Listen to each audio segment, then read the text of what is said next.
Don't I know you, sir? Don't believe so. I haven't been here in many years. Name's Silas Greaves. Silas Greaves? The bounty hunter? Used to be. What are you doing here in Abilene? Just passing through. Got a little business to take care of. Well, sir, it would be an honor if you would allow me to buy you a beer. Hell, son, it would be my honor to drink it. I'm Molly. Howdy. I'm Dwight.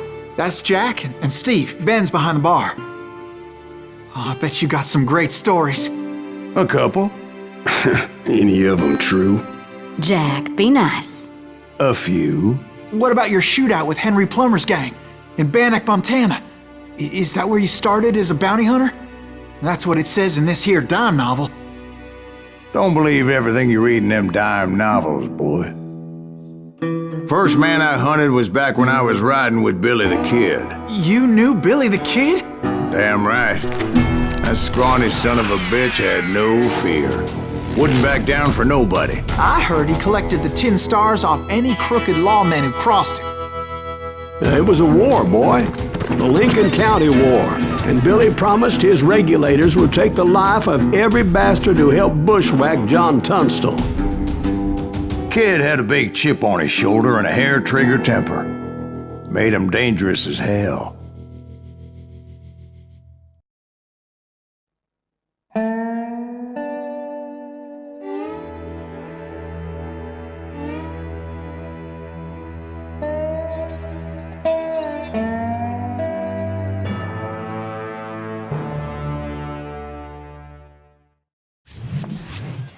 It was about 30 years ago. Billy was hiding out in an abandoned farm near Stinking Springs.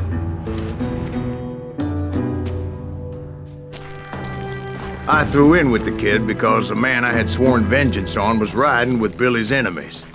But before I tell you why I want that sumbitch dead, let me tell you what happened that day.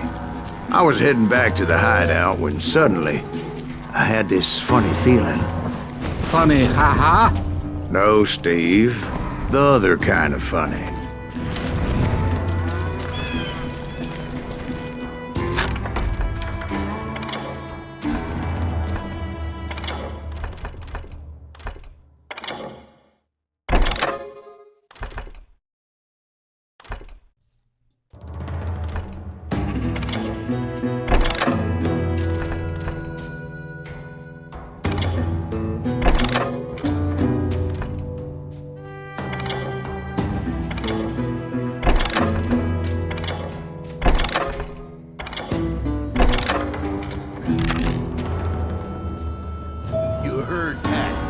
Stay here and keep an eye on the road.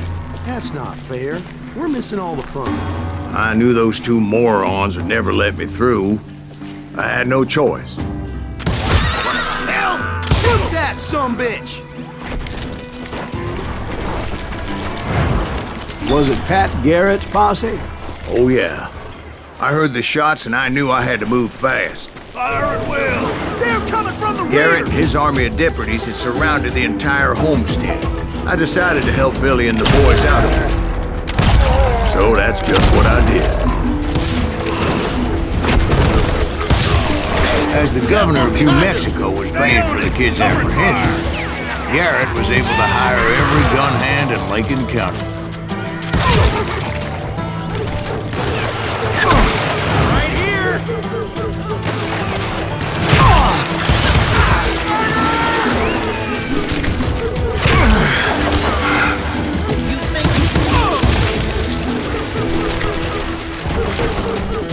I knew that going through that front door meant putting my butt in a shooting gallery, so I decided to get sneaky.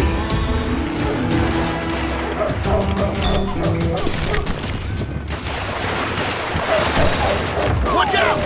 One of them! God damn it, he's right behind us! Where the hell's Garrett?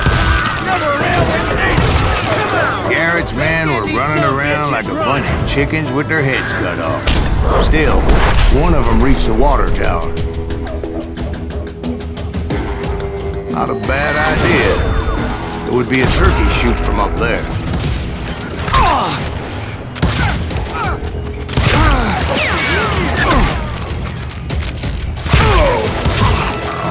Luckily, these shooters Garrett hired weren't the sharpest tools in the shed. Leave him to me! A lot of them were saddle tramps or sod busters or drunken drifters looking to make a few bucks.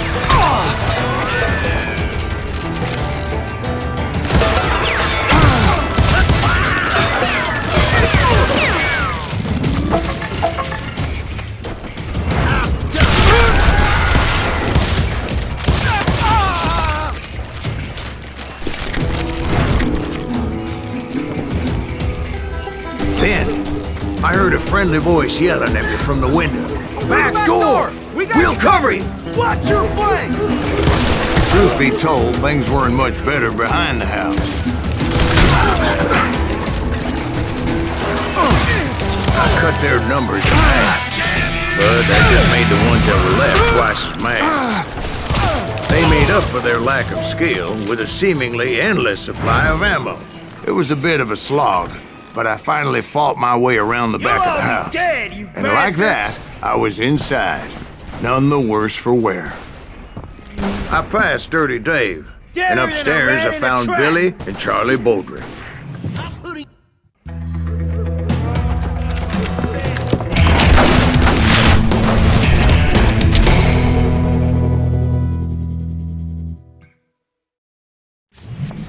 Billy looked at me and said, "About time, amigo. Grab a gun and get to the window." Wait, so you were friends with Billy the Kid? Yeah, sort of. Where'd he come from? Anyway, we were surrounded by dozens of deputized shooters who wanted to do us harm. Billy's worth $500. Dead or alive.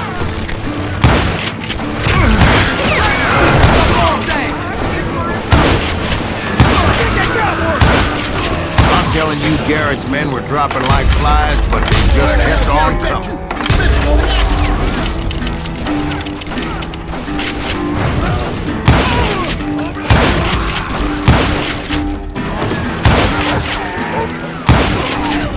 That's when Charlie got hit. "They're catching us in a crossfire," shouted Billy. "Get to the other side."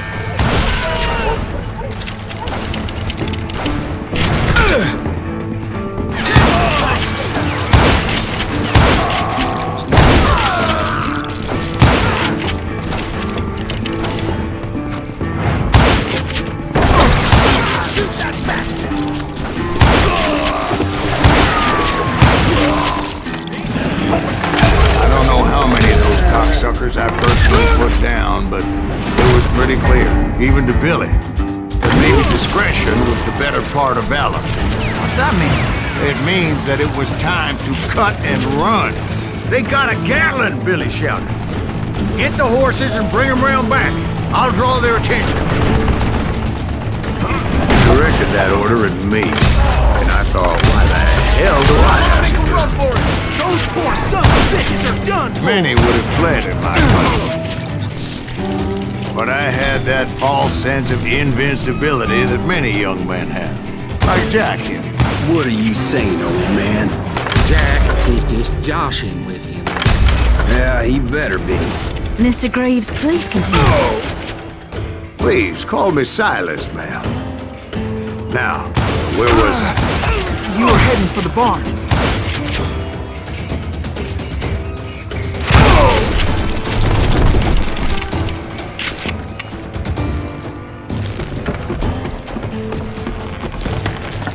Gonna scalp your ass!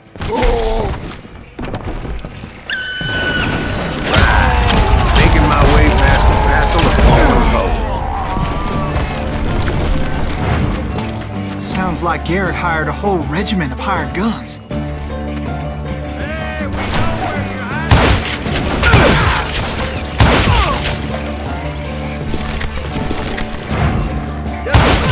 Yeah, and just when I thought I was done with them, more of these hapless bastards would pop up.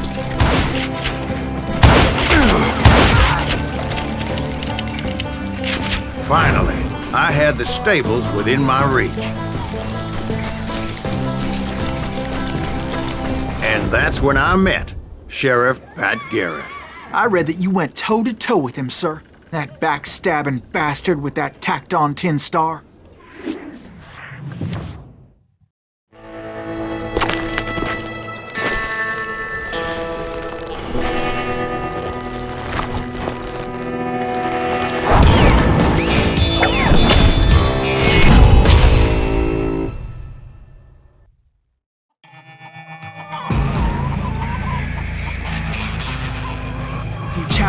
was Showdown. You read that in a dime novel?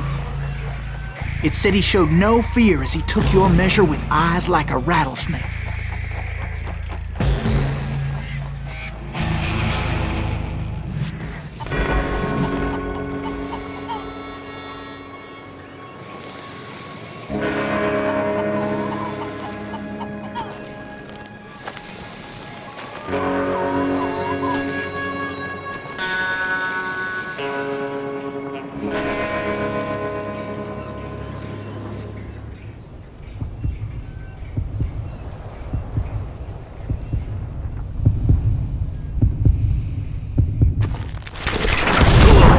And that you killed him in a fair fight.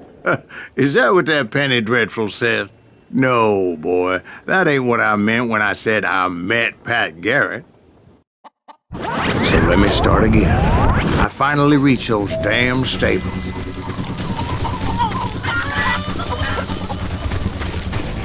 And stepped inside, and... Last thing I heard was Garrett's voice. That's not Billy. And go on, how did it end? And, boy, that was just the beginning.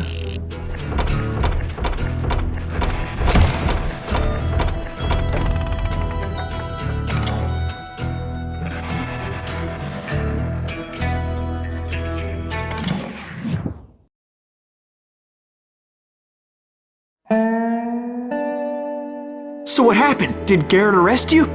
Yeah, after I came to, the bastard had clocked me with his Colt.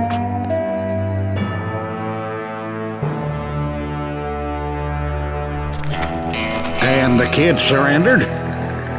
When he realized there was no getting out of there alive. So they locked you up in Lincoln? Indeed they did. Sentenced me to hang right along with the kid.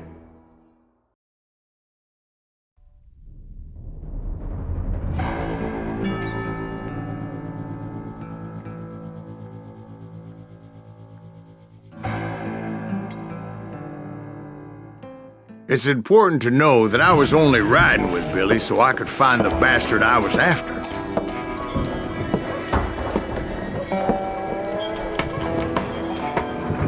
He was with John Kinney's gang, and they were sworn enemies of Billy's regulators.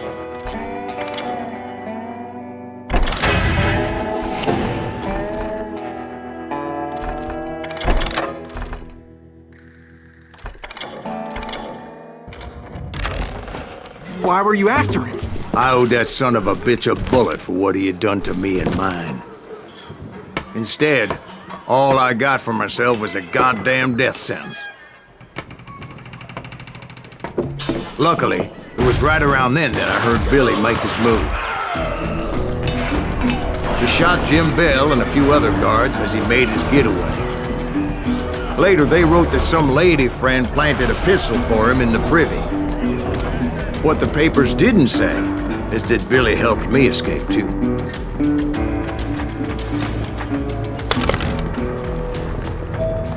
My first order of business was finding a firearm.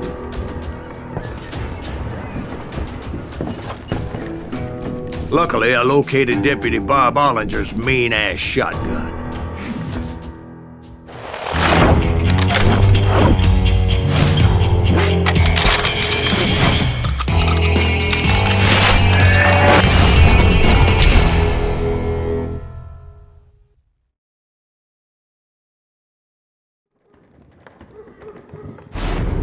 I saw Billy through the window, and he yelled that I should take to the rooftops to make my escape.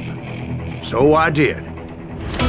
Anybody see Billy? That son of a bitch shot Jim Bell! Hell yeah. That scatter gun was like a double-barreled howitzer. It could blow a man clear off his feet. You hardly had to aim the damn thing. Guards were everywhere looking for it. Can't let the kid get away! Oh my God! Anybody see him? I had to jump from roof to roof like a damn alley cat. I followed the flanks where I could, but Some of that wood was slippery as hell. The whole town was up in arms. And suddenly, I was a fugitive. How the hell did the kid escape? Garrett's gonna kick our ass! Can't have gotten far! Gotta be around here somewhere. Billy broke out of jail. So that bastard you were after, what did he do? He did me and my family a grievous harm. But I knew if I was ever gonna find him, I would need to get my ever-loving ass out of there. Where'd he get you? I tried to be stealthy and sneak my way past. This town doesn't have a moment's peace.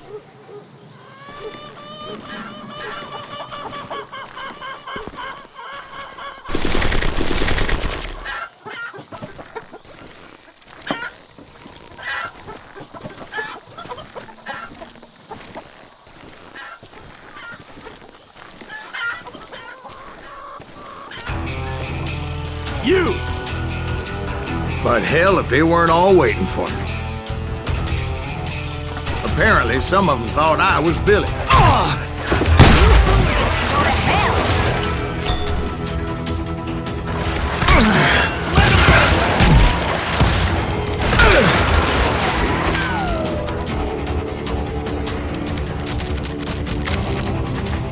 Stop him!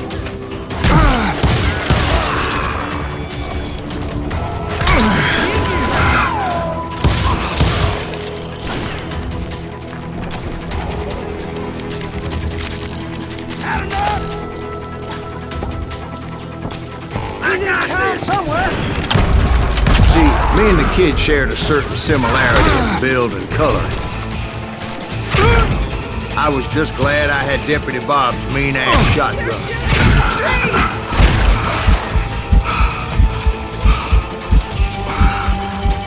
You can run! And hide forever!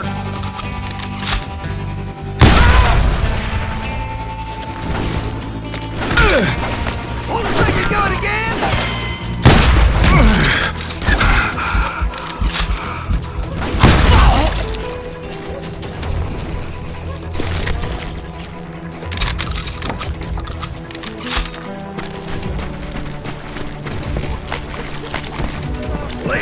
Get your headstone! There's children here. We can take them! So much lead was whizzing by my head, it was like everyone in Lincoln wanted to put me in the ground. I knew I needed to find a horse. Though I never did have a great fondness for those four-legged grass eaters. Smelly, sweaty, ungrateful beasts. We prize them too high, if you ask me. Shit, we gotta get back! God damn him! You're threatening the lives of innocent people!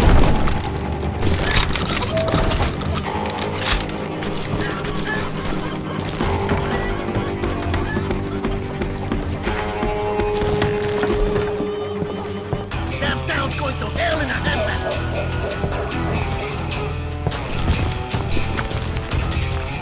But where was the kid while you were busy getting shot at? Gone. And that's when it occurred to me why Billy set me free.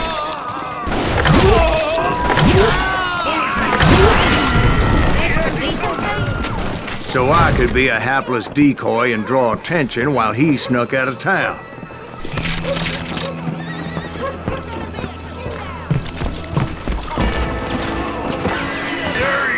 I knew if I made it out of there in one piece, no one would put a price on my head.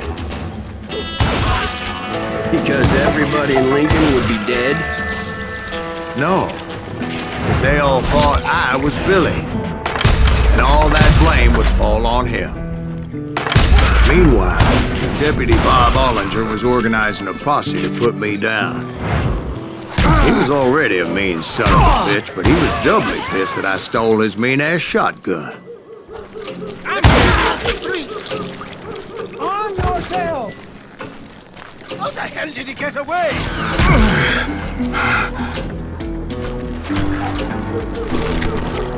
Let's do this! Stop it!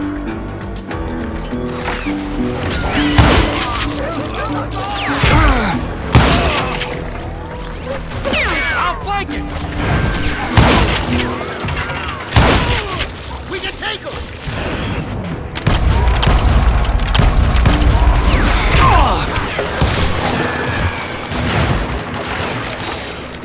Leave him to me! We're gonna be a deep back.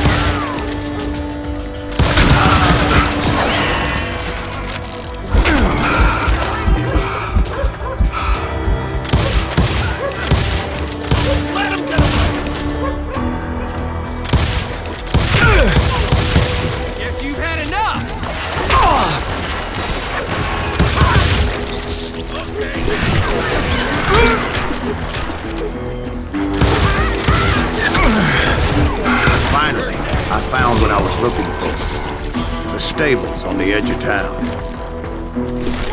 I guess Billy saved your ass, taking out Bob Ollinger the way he did. Billy didn't kill Bob. Well, sure he did. He dispatched him right after he shot Deputy Bell. No, sir.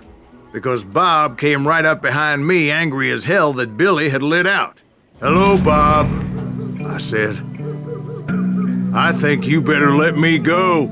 And he says, "I don't think so, boy. Not with my shotgun." So we stood there in the middle of the street, eyeball to eyeball. He intended to kill me, and I knew I had no choice but to defend myself.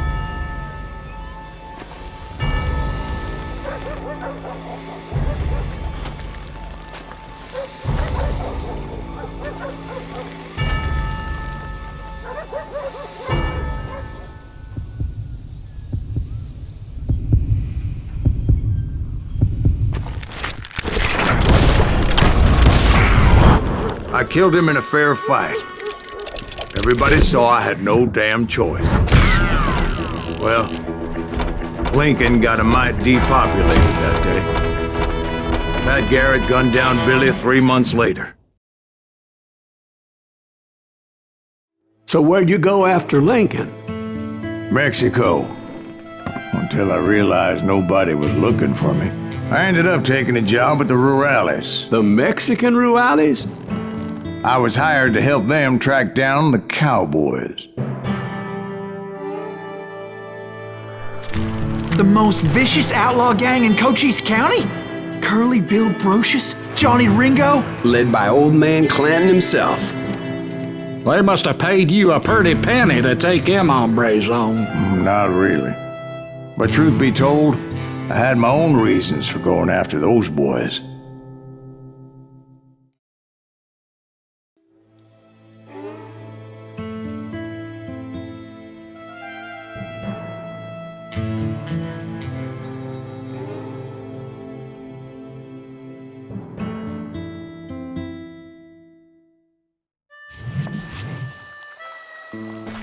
So was the bastard you were after now riding with the Cowboys? Roscoe Bob Bryant was his name. Oh. But no, this time it was a different bastard I was after.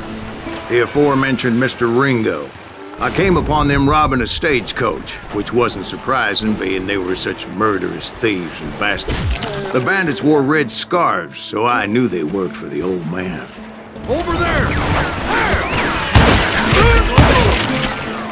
I did my best to help those poor bastards.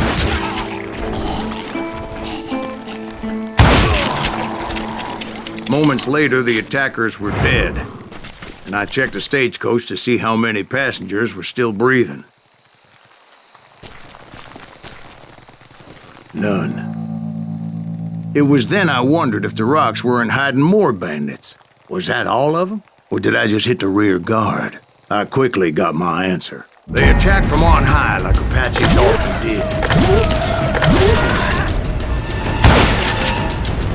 They would appear in great numbers from above and rain down lead on their hapless enemies' heads, making use of the high ground and whatever else they had. Yep, the Apaches always appeared out of nowhere, and there never seemed to be an end to it. Hold on, were you attacked by Apaches?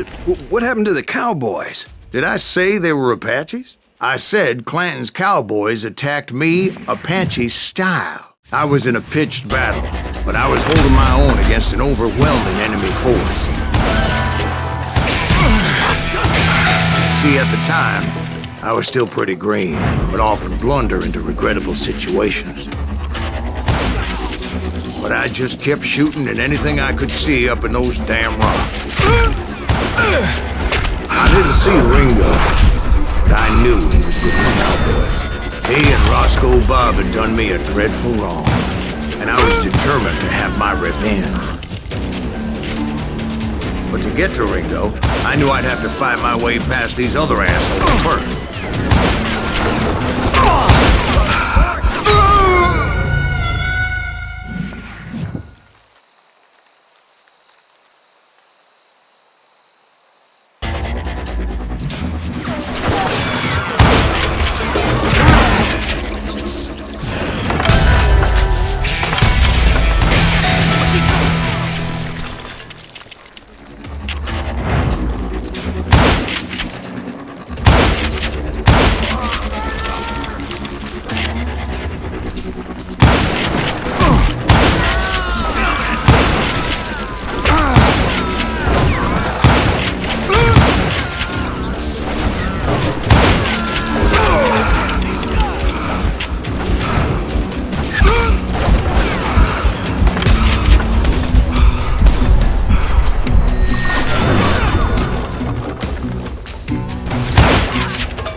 I immediately knew that a tactical retreat was called for, as my vengeful fury was much less impressive without the bullets to back it up.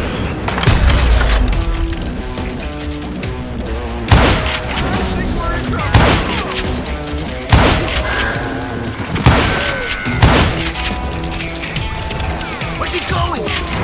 Finally, they managed to corner me. Trapped as I was, the odds of my survival seemed pretty slim.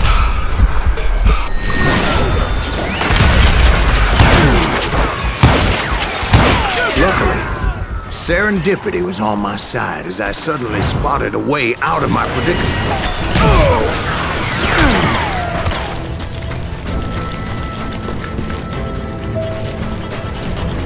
I ran ahead as if the devil himself was after me. Bullets were whizzing by my ears, but I wasn't about to roll over and die. I just kept running like there was no tomorrow. Because there wouldn't be if Clanton and his men caught up with me. As I was scurrying around those caves, I thought, what was I thinking? Going up against a gang like this.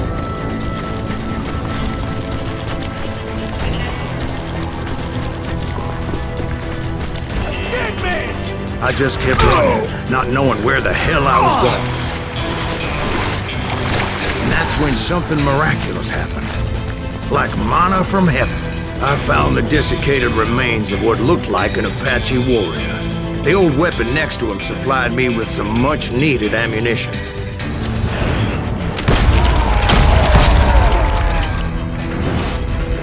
Bat Masterson once told me it was more important to be lucky than good, and he would know.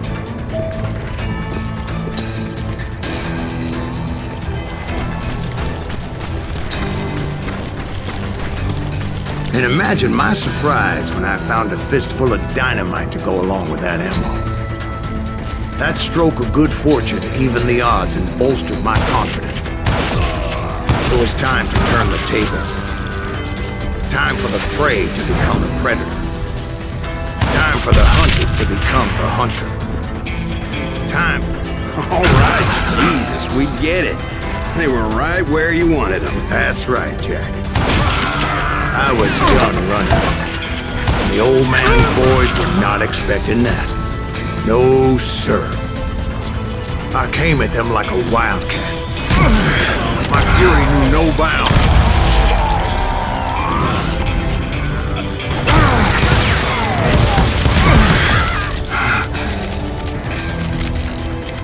Come out, you yellow bastard! It was finally time for that old man to pay for his sins.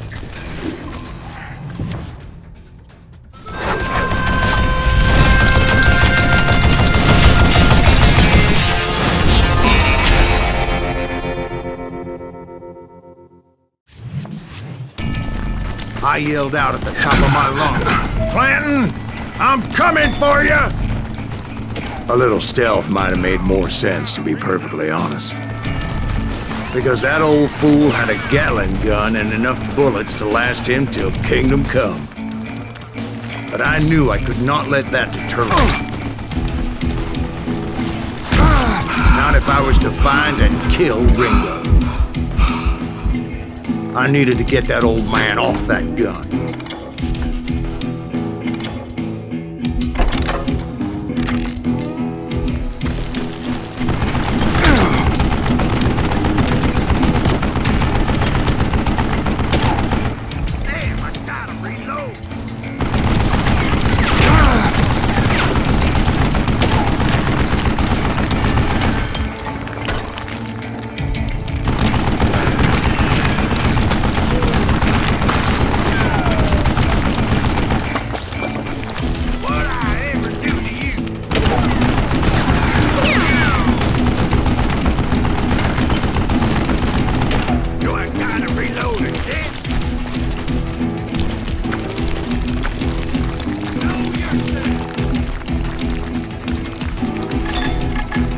Most everyone thought it was the Ruales who had come up against him in Guadalupe Canyon.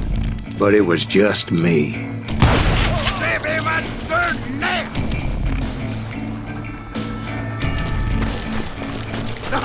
Ain't no oh, me.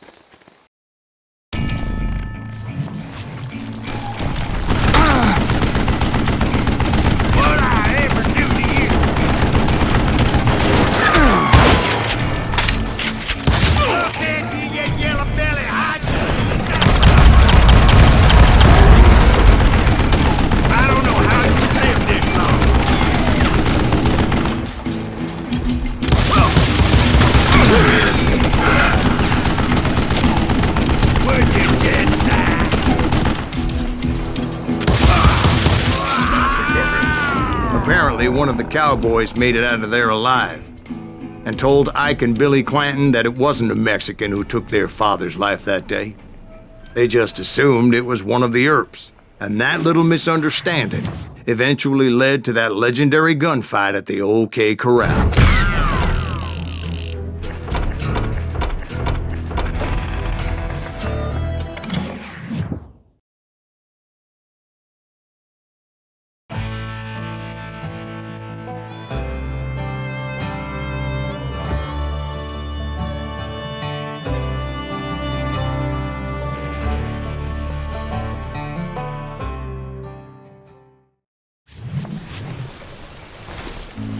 A few weeks after that dust-up at the OK Corral, I was still after Johnny Ringo. I had tracked him and the Cowboys to their hideout at a sawmill, and they were loaded for bear. So what exactly did Johnny Ringo do to piss you off? Well, him and that other bastard. Roscoe Bob Bryant? Yep. They both deserve to die, and I promise I'll tell you why. But first I need to tell you about the Cowboys' new boss, Curly Bill Brocious. Earp's coming! Get ready, boys.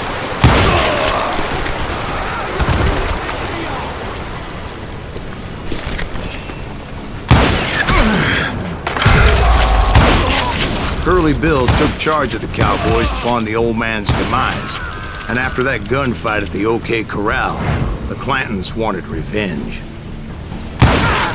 So they murdered Morgan Earp and grievously wounded his older brother, Virgil.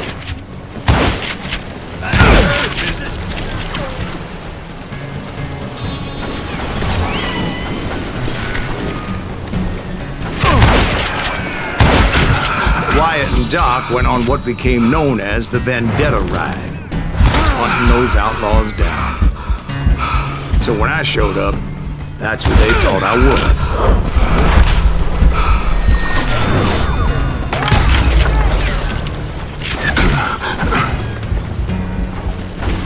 I'm ending you!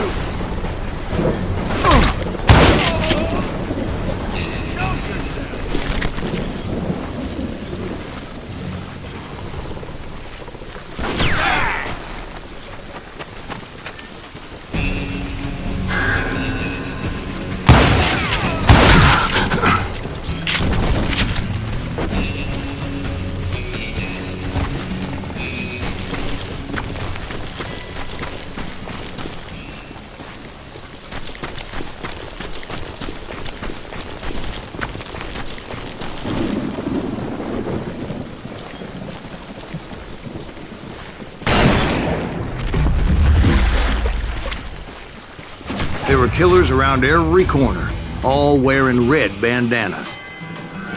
That's how the Cowboys identified each other. And I was beginning to wish I had one myself.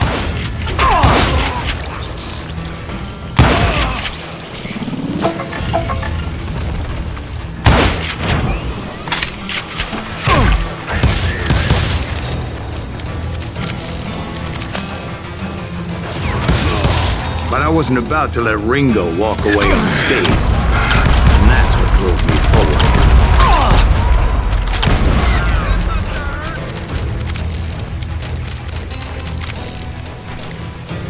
Time to feel you full of lead.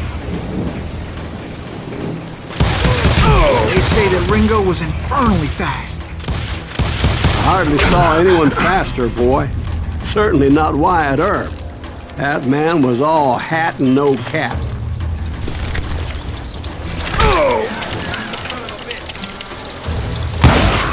Earp wasn't much of a match for him, but Doc Holliday might have taken him. That Lunger should have kept his nose out of it. They never charged anyone for the murder of Morgan Earp. But everybody knew that Curly shot him in the back. That was common knowledge. Yeah, maybe so. But Ringo had nothing to do with it. He was just being loyal to a friend. Is that what you call it? Being loyal? Excuse me, sir. I have a question. What's that, Dwight? After old man Clanton died, why didn't his son take over the Cowboys? Because Ike Clanton was dumber than a box of rocks and a yellow belly to boot.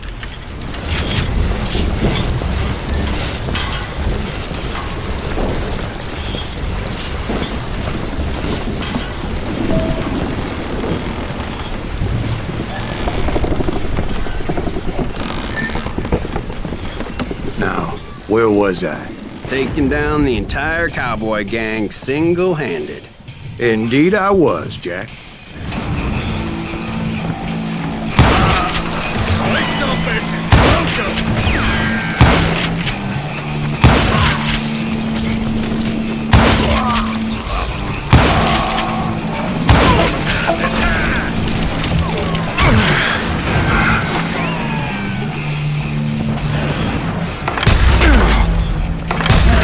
Though it wasn't easy, as those boys had good cover.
There were carts everywhere, piles of lumber, and God knows what else for people to hide behind. That really was one hell of a sawmill. Quite an impressive operation.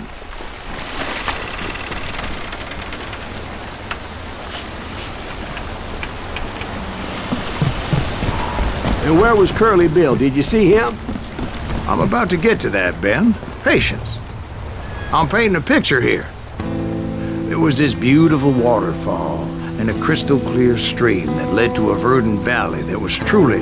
Consider your picture painted. What happened next? Well, finally the bastards that were still alive made a last stand.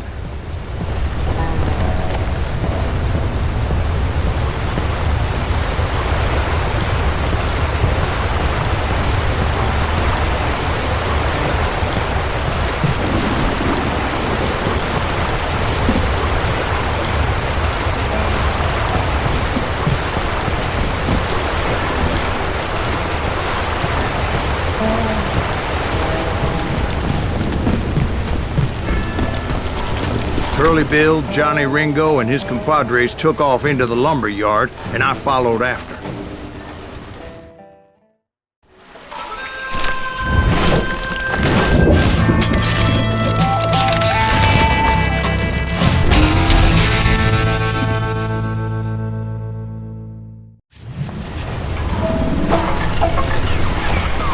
Are you saying they ran? Cowardice was not in Ringo nor Curly Bill's nature. No, sir. I never said they were running scared. They just wanted me out in the open. Time to dance with the devil! Be right here if you need me. You working for Wyatt Earp? Some bitch send you to kill me? You working for Wyatt Earp?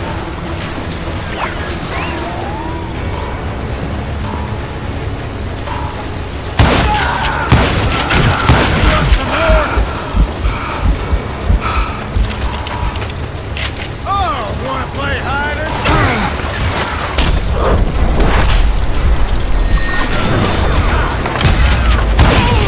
Kill that murderous cocksucker!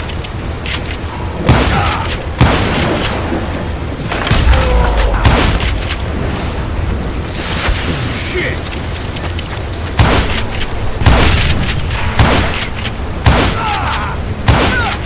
You can't hide forever, boy! Brocious gave me no choice but to take his life. But Ringo was nowhere to be found. I knew you didn't kill Ringo, because he was found dead in a different location altogether. To this day, his killer is still unknown. Indeed. Took me a few months before I finally tracked his ass to West Turkey Creek Canyon.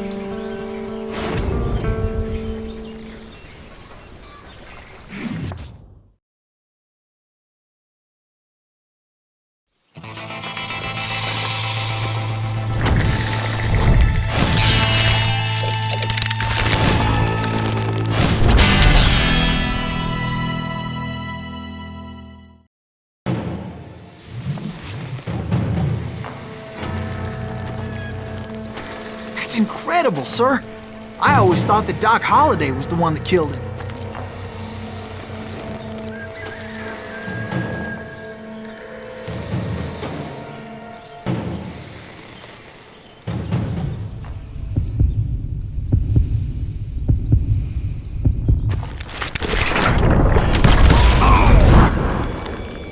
Sorry I had to ruin the legend for you, boy.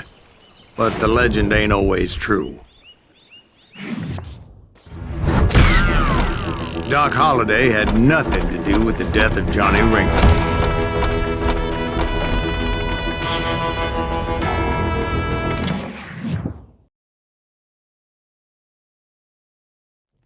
I was paid a healthy bounty for Ringo and Curly Bill, and realized there was real money to be made. That's why I went after Henry Plummer.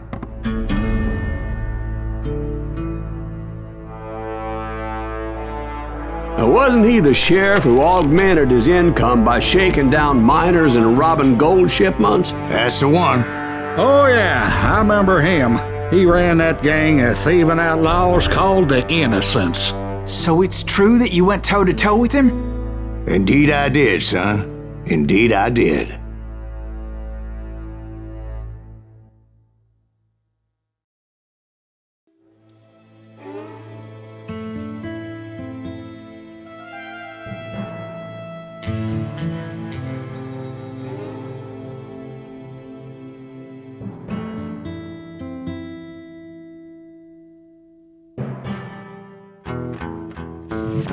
I knew I needed resources if I was going to track down Roscoe Bob Bryant, and hunting Plummer looked like a good way to get rich quick.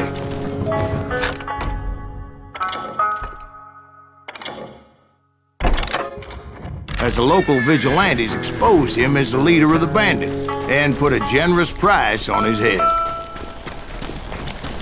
Plummer rallied his gang to plunder one last gold mine before making their escape, and that's where I thought I'd find him.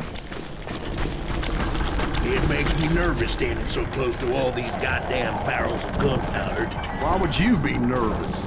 No one has the cojones to come after us. As long as you don't light up a cigar, we're fine. Besides, George is up there on the rocks with that rifle of his. Nothing gets past him.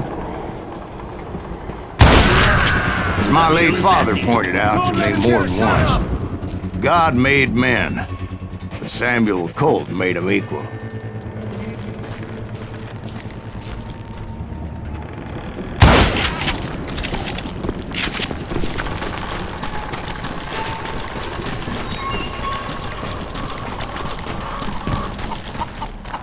I knew that dynamite wasn't mine, so I decided the polite thing would be to return it.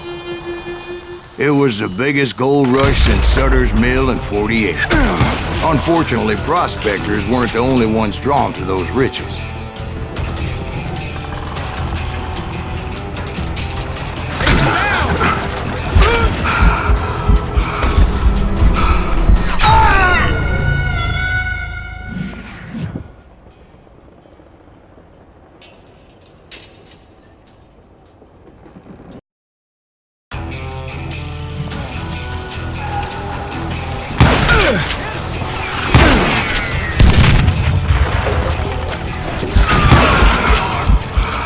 There were thieves and killers, robbing travelers and hijacking gold ships. Like those that ran with Plummer. Some were just regular folks I knew from town, drawn by greed and easy pickings. Charlie Crow, the blacksmith. James, who worked in the stable. This is our gold now. Sam and Jeremiah Barber, the butcher's sons. Ordinary citizens who lived a double life. Stealing and thieving and murdering their neighbors.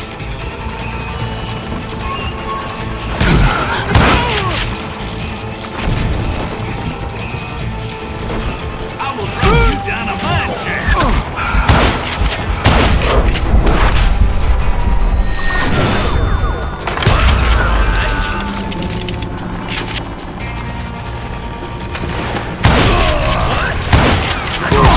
Were veterans of the Civil War. Stone-cold killers trained on the bloody fields of Shiloh and Antietam. Plummer had a lot of men on his payroll. A hell of a lot. That son of a bitch pretended to protect the public with one hand while stealing them blind with the other. He set up a defensive perimeter which I had no idea how to breach. Dangerous, desperate individual. I was outnumbered and in way over my head, but I was too damn stubborn and stupid to realize it. They must have thought I was tough, or had some kind of death wish, seeing as there were barrels of gunpowder everywhere. One stray bullet, one stray spark, and I'd be blown to hell and gone. Did I have any second thoughts about what I was doing? No. I thought I was some kind of hero.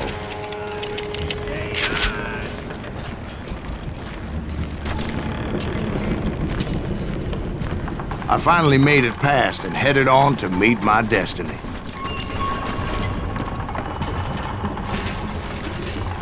But first, I had something I needed to figure out.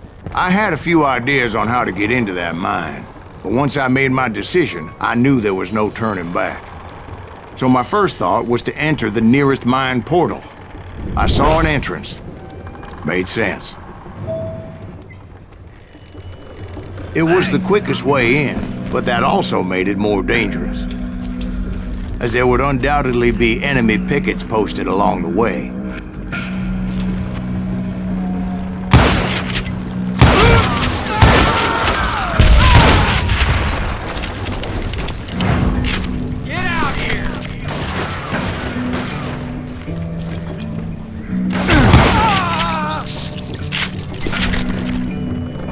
Besides, once you enter a mine like that, it's easy to get all turned around. And that confusing maze of corridors wouldn't even be the worst of it. Some of those shafts could be as deep as hell.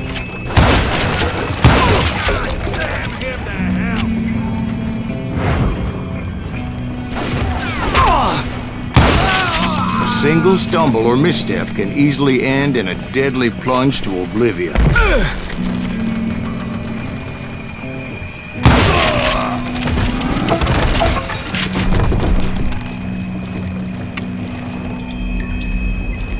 Quick reflexes often make up for a lack of common sense. Luckily, I was never one to be easily bushwhacked.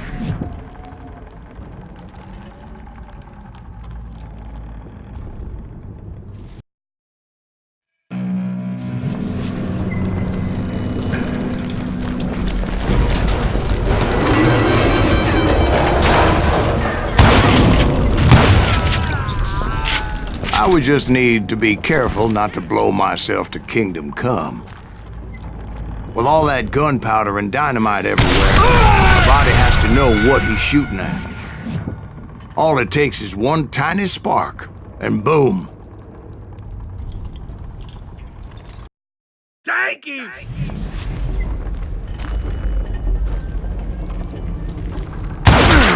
Damn you!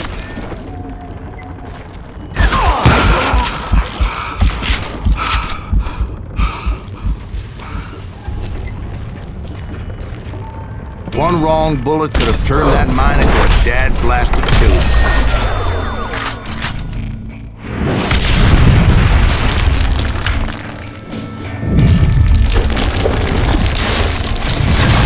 I freely admit that my plan of attack was not just moronic, but clearly insane.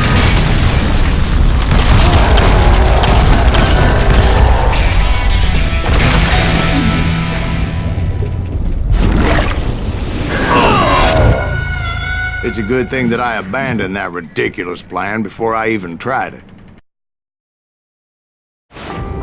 Instead, I spotted a ladder, a way into the mine from the opposite side.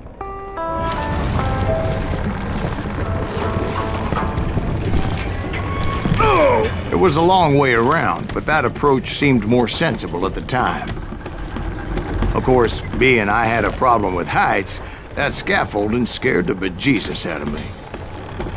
Climbing down that ladder required some caution, because even though I had a younger man's reflexes, I needed to make a leap of faith, which ain't easy when you're suspended between heaven and hell. I was determined not to give up, however, as Sheriff Plummer seemed quite the despicable character. When the vigilantes discovered what the sheriff was up to, people were outraged. That 10,000 they put on his head would go a long way to helping me find old Bob. And I had made it my mission to settle that score come hell or high water.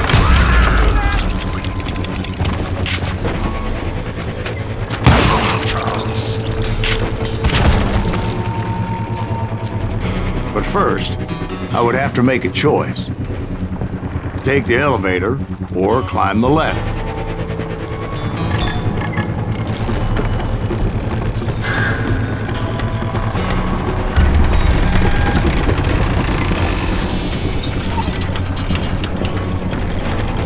I wanted to use the element of surprise. Plus, I figured I could use the exercise.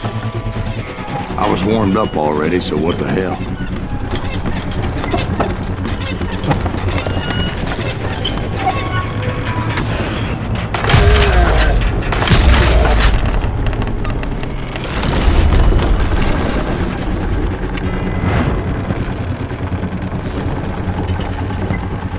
Plummer was a mad dog killer, and the people of Nevada City deserved better. Nevada City? Well, I thought Plummer met his maker in Bannock, Montana. Right, well, he was the sheriff of both places at one time or another, but that's neither here nor there. The point was, taking him down would save a lot of lives, including my own.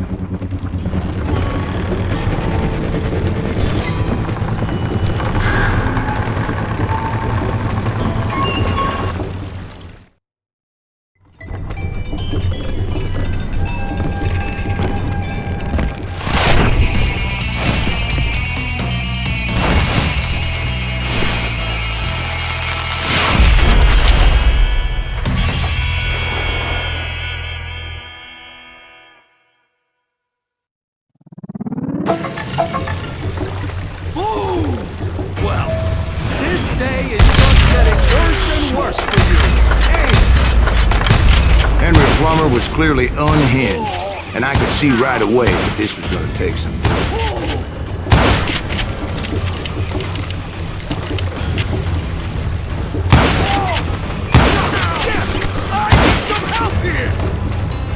Come on, boys! Take this cocksucker out!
So that's how Henry Plummer died.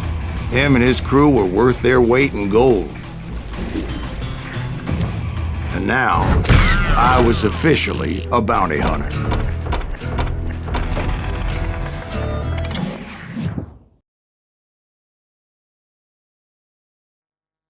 So, did you finally go after that Bob feller?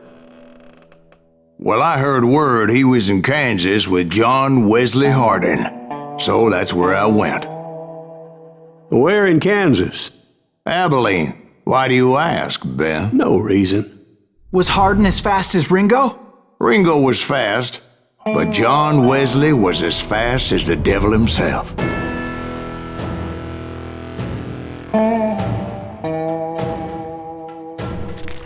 Hell, he killed his first man at 15. From that day forward, he had a price on his head and wouldn't back down for nobody, not even Wild Bill Hickok himself.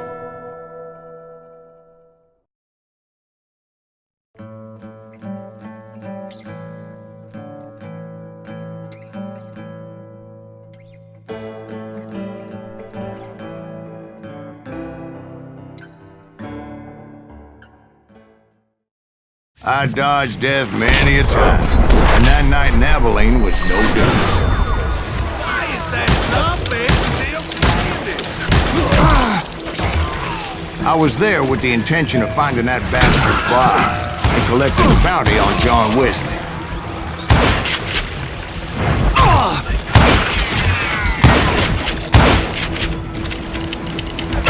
Get a good shot at him.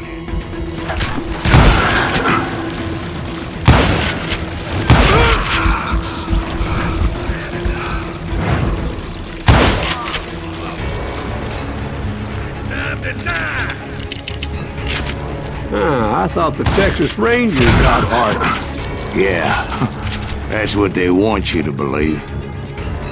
It was cold and a witch's tit and a brass bra that night as I fought my way past his loyal compadres to the very same saloon we're sitting in today. Look around and imagine this place painted in blood. Hardin was waiting for me, and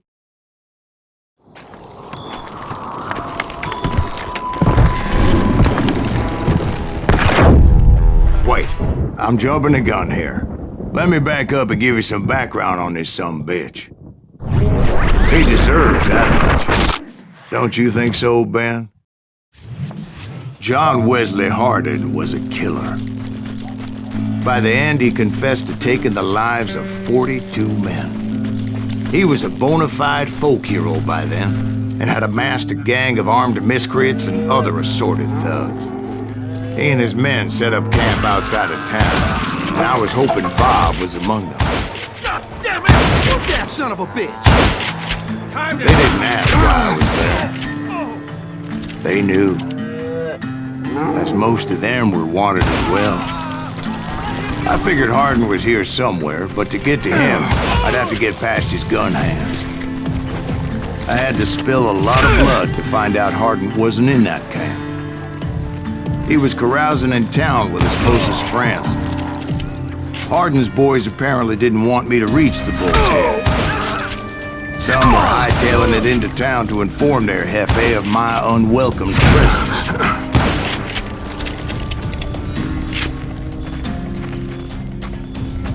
God damn it!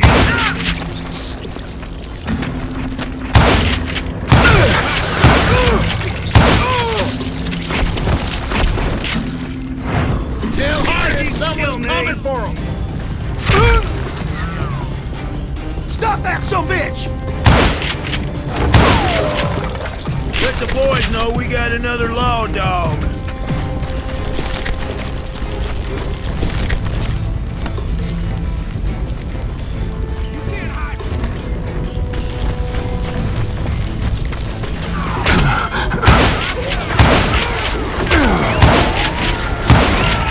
I wondered if Bob was among them.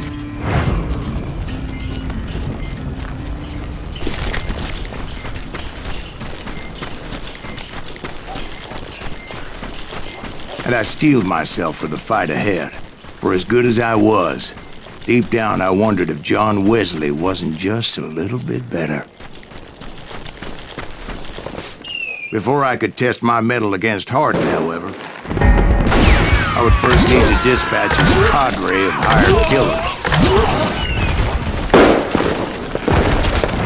Most of these degenerates were beyond redemption, but John Wesley might have been a different story.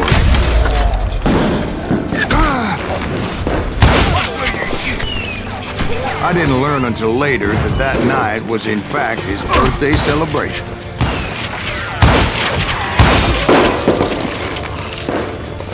There he is!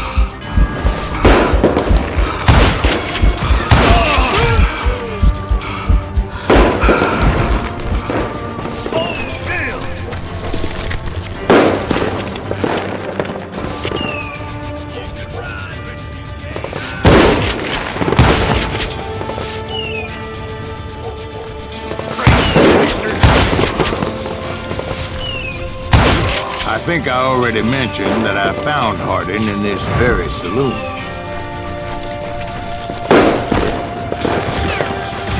Suffice it to say, nobody there was happy to see me. In fact, I felt a certain hostility.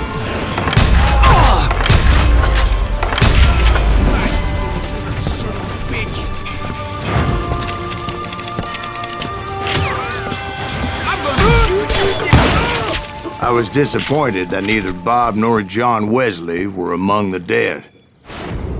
But that was short-lived, as a moment later I was facing down the fastest gun in the West.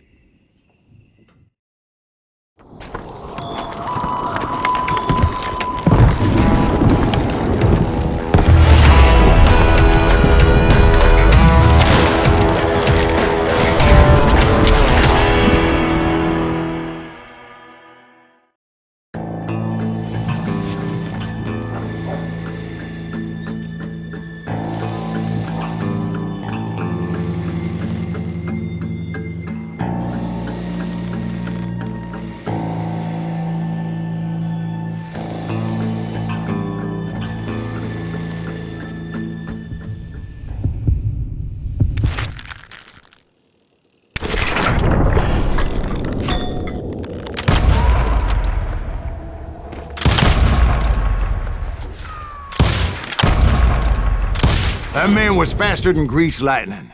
But being inebriated as he was, he didn't count his shots. And now, he was at my mercy. So he didn't die? No, I sent him to prison.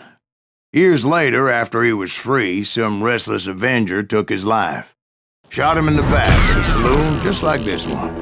Anybody up for another beer? Ben?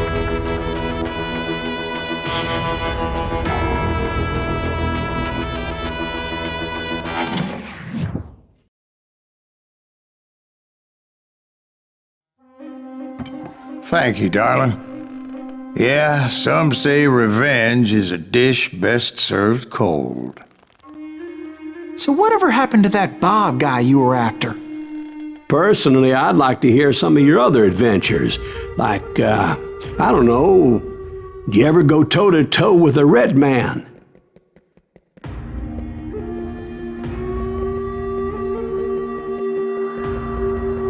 Yes, I did, Ben. I remember once I was after this renegade Apache, Grey Wolf. Strangely enough, revenge was also his primary motivation.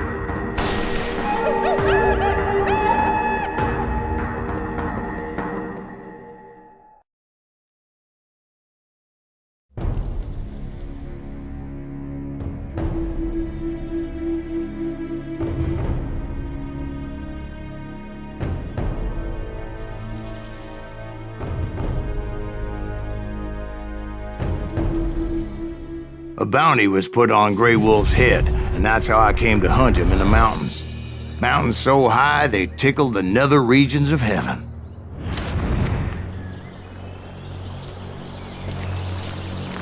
Grey Wolf was a Chiricahua Apache medicine man who had led a war party in revenge for a massacre against his people. The U.S. Army had attacked his tribe during his daughter's sacred sunrise ceremony, and the slaughter was unspeakable. I understood his anger, as there's nothing more traumatic than seeing those you love die in a cruel and painful death. Right from the beginning, I couldn't shake the feeling that Grey Wolf was watching my every move.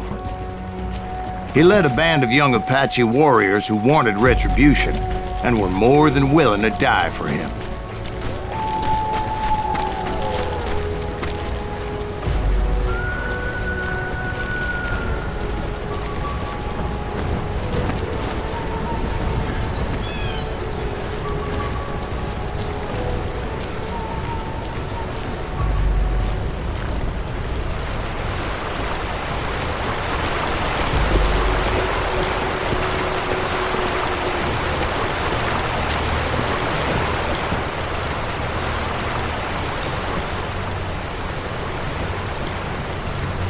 They saw me before I saw them. And it crossed my mind that maybe this wasn't such a good idea. But now that the shooting had started, there was no backing down.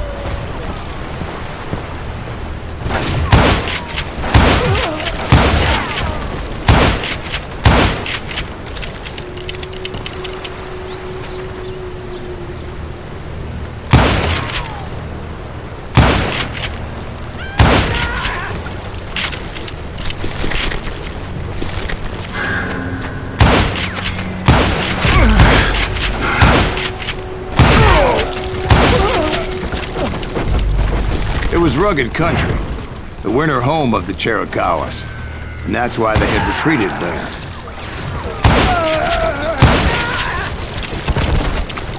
I admit to having some regrets about going after them the way I did. But then again, I got a lot of those.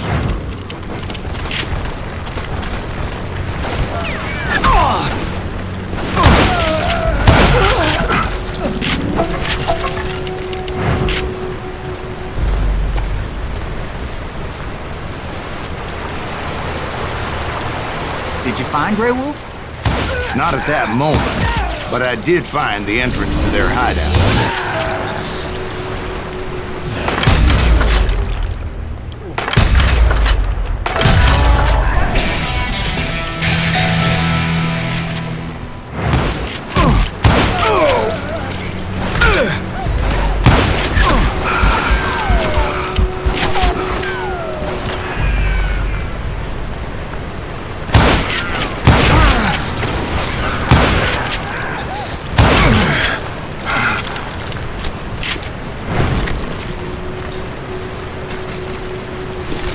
deep crevice that led to a deeper cave. Don't tell me you went in there.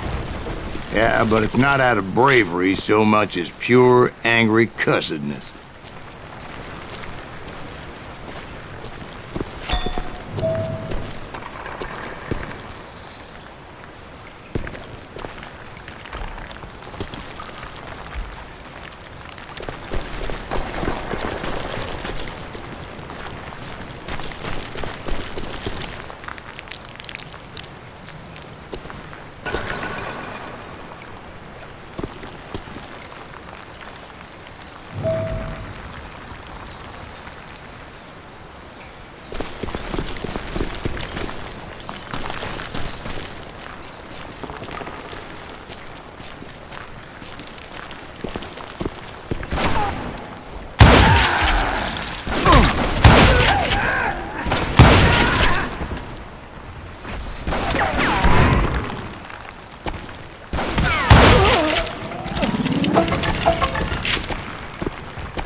See, back then, I had a stubborn streak a mile wide, and I wasn't about to back down.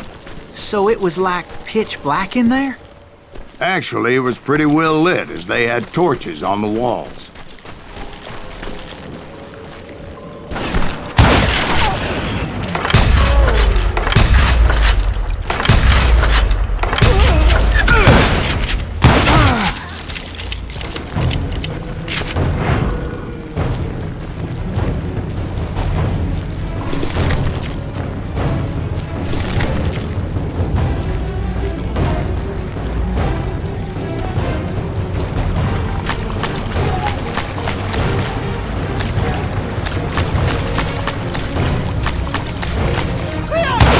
Was his cave? Big as hell, Ben. Chiricahua had hid out there during the Indian Wars.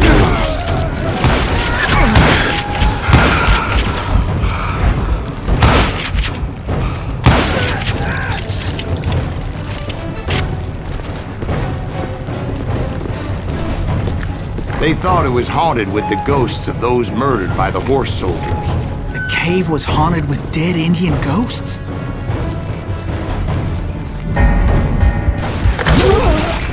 To be honest, I was more concerned with the live ones than the dead ones.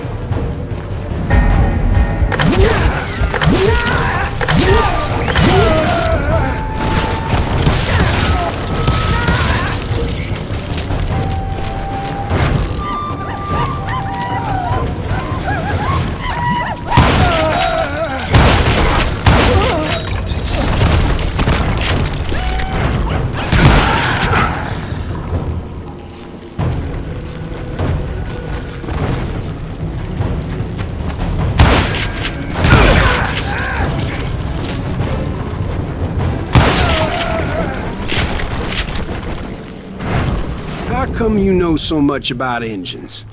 A few years back, I was married to two Mescalero women. At the same time? Yeah, they were sisters. Polygyny is traditional among the Mescalero. So what happened? Oh, I had to get out of there. Those girls never shut up. Both of them nagging at me all the time. Drove me half crazy. Haven't seen them since. No, I mean, what happened with Grey Wolf? Oh, well, I pursued him into the Cave of Death.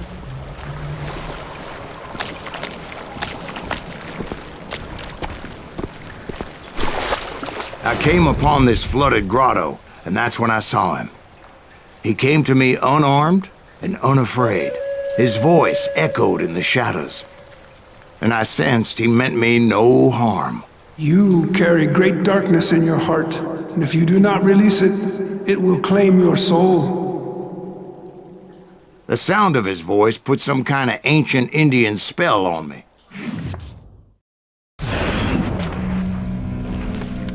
As his story unfolded in my mind.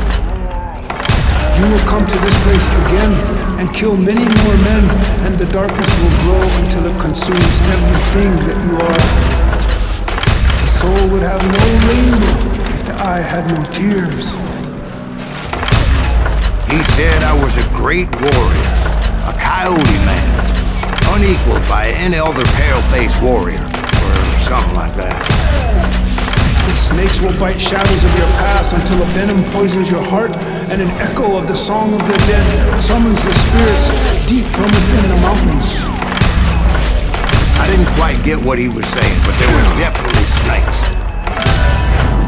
And indeed, his warriors surrounded me and attacked me like hungry wolverines.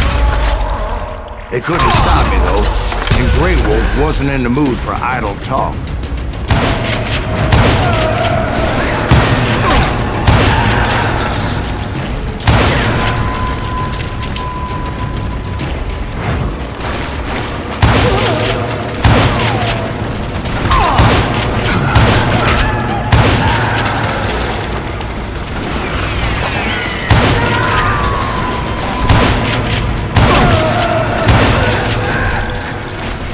I swear I couldn't see any way out of this trap.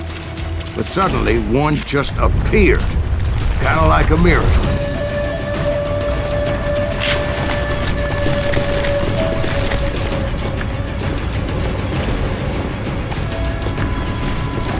I felt like I would be lost in that damn cave forever.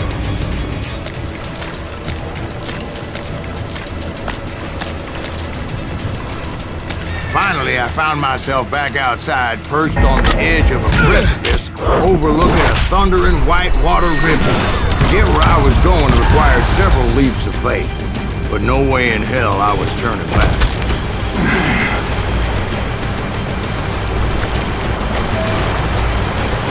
I chased after him, determined to make him explain the meaning of all that mumbo-jumbo. Mumbo-jumbo is right. Are you making this all up as you go? A few details may be fuzzy, brother, but I am relating exactly what happened to me. There were dozens of Apache warriors aiming at me from on high. Dozens? Well, maybe not dozens, but there was a lot of them. At least 3 or 4. Well, more than that, little lady.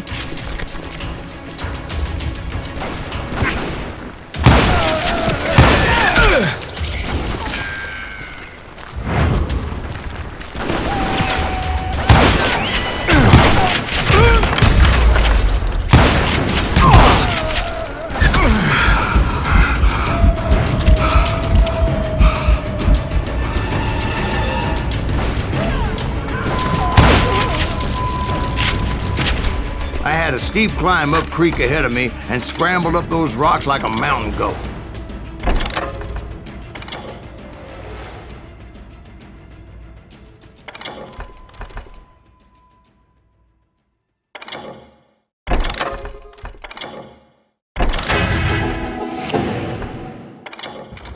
I was determined to locate Grey Wolf and find out exactly what the hell he was trying to tell me.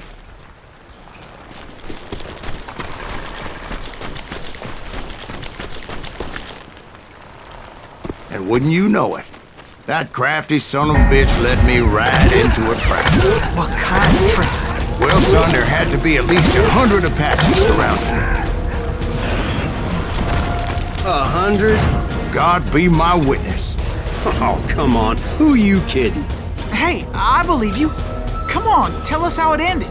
All right, but I'm not gonna drag this out. Where were we? You were surrounded by 100 Apache warriors. Well, I didn't take the time to count them exactly, but there were a lot of them.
And in the end, a path appeared before me that I had not seen before.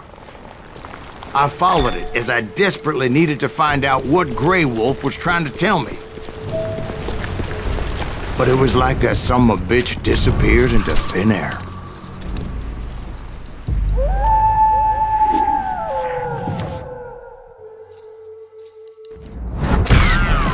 Never did find him. And never did collect my goddamn bounty.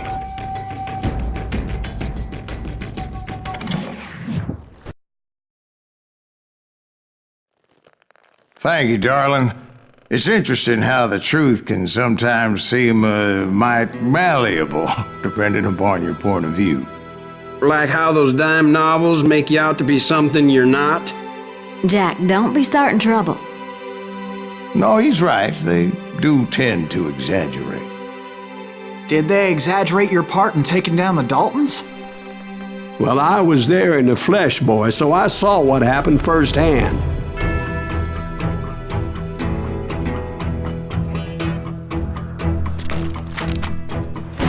Those Daltons were lawmen once, before they all went bad, robbing banks and trains clear across the territory. Until Coffeeville, of course. I was one of the citizens who took up arms that day. Fighting on the side of the riot? I did my best, sir. We all did.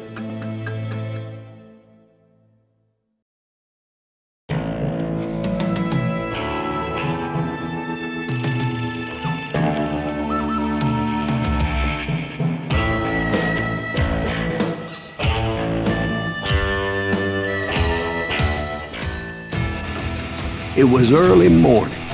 One of my friends was a local gunsmith, and he handed out firearms to anybody who'd take one. You see, the Daltons got it in their heads to rob 2 banks at the same time. 2 banks on the same damn street.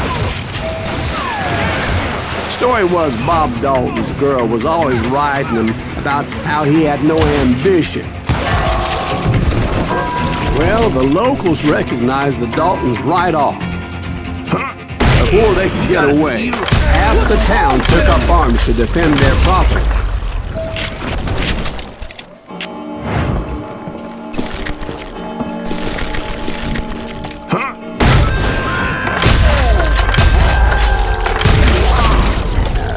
The brothers paid dearly for their stupidity, but everybody knows they had it coming. There's more to it than that. I read all about that day, so I know for a fact that it went down very differently. First of all, it was high noon. A posse of U.S. deputy marshals were on the rooftop across the street. Get ready, boys. They're gonna make a move. The lawmen had been tracking the Daltons for months, and now they finally had them dead to rights. Among them was a bounty hunter feared by many a lawbreaker. This man had no intention of letting the Daltons slip away. The marshals tried to get the Daltons to surrender.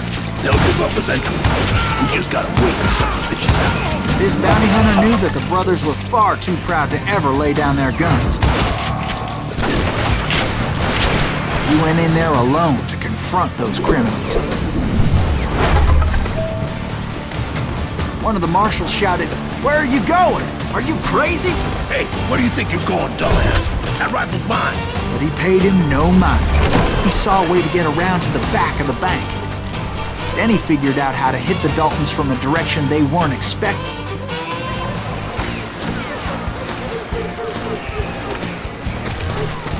From above. Fortunately, a water tower was right there.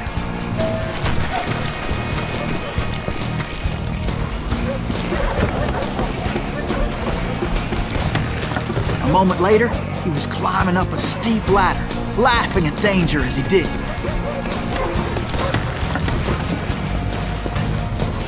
It was brave men like him who risked their lives to tame this wild country.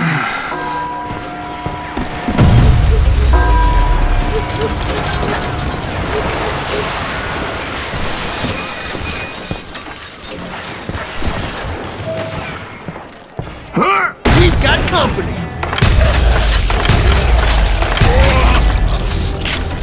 Heroic men like him, who did what other men couldn't, or wouldn't to make this country free. Is that Silas Greaves? Son of a Jim bitch! Reed, David Fox, who died defending the Alamo.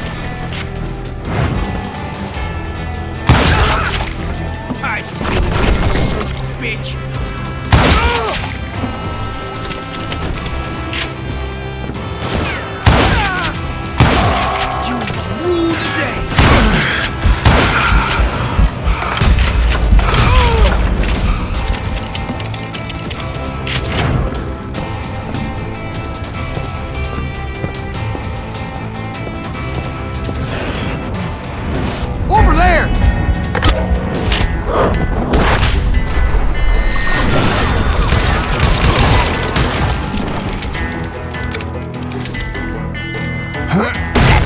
Greaves. What the hell? Blam came away victorious, taking down those thieving Daltons.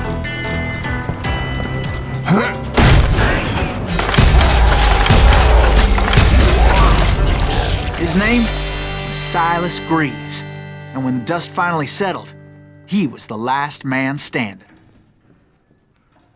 Sorry, kid, but that just wasn't the way it happened.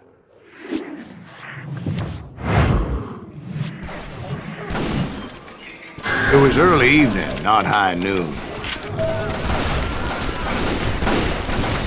The Daltons blew up a safe, and were all set to hightail it out of there. I was late to the party, and Coffeyville was already up in arms. Those pathetic deputies surrounding the bank were dropping like flies.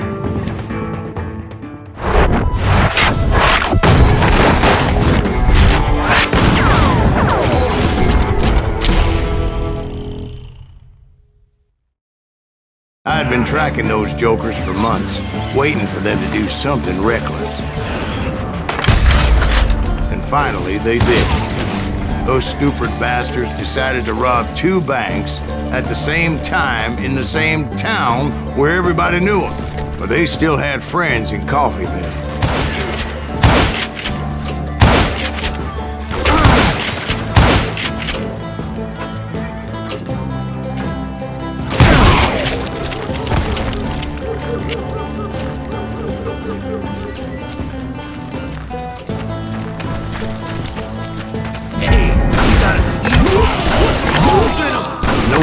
Came after me like a pack of wild dogs, tooth and nail.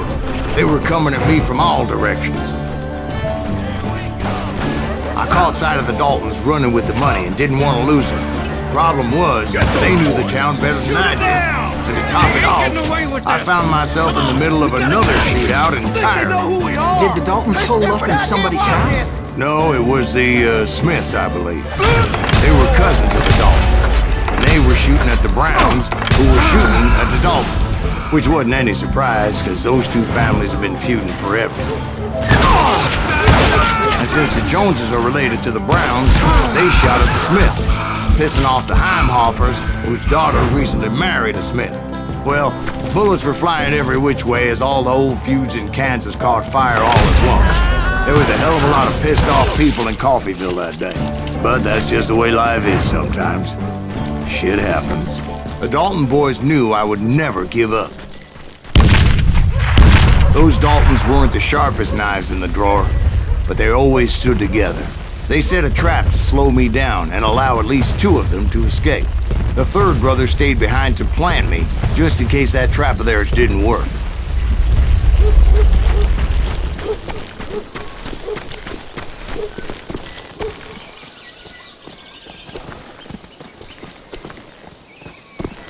Emmett, the youngest, and he decided to stand his ground and face me down. I ain't afraid of you, Silas Greaves. This is where it ends for you. He was determined to protect his brothers. I understood how he felt. Taking me on all by his lonesome wasn't exactly a recipe for a long life.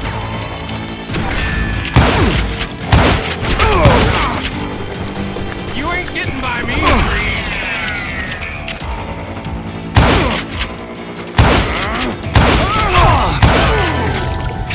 But Emmett Dalton survived the robbery in Coffeyville. He's the only Dalton who did. They say he was shot 23 times. Well, Dwight, who do you think put all those damn holes in him?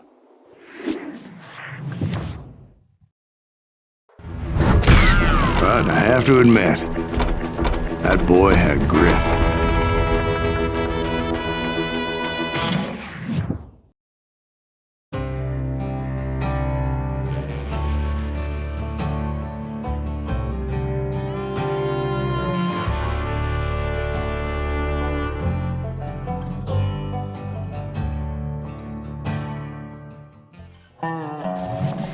We'll get those suckers! It took me a couple of days to track the Daltons down. They can't get away with this! And in that time, a whole posse of local vigilantes offered to lend a hand. Track them to the ends of the earth. They seemed as determined as me to find those outlaws. But as we headed into those swamps, it was like I had my own private army. There was no way those boys were getting away this time.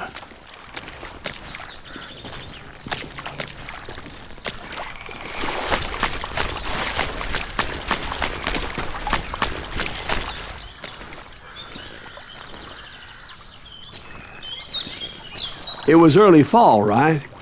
Beautiful time of year. At least you had the weather on your side. Not by my recollection.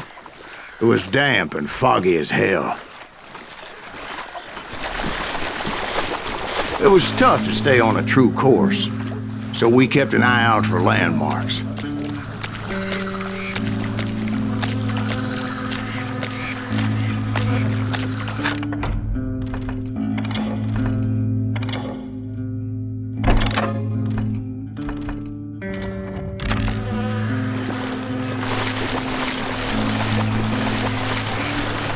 It was autumn.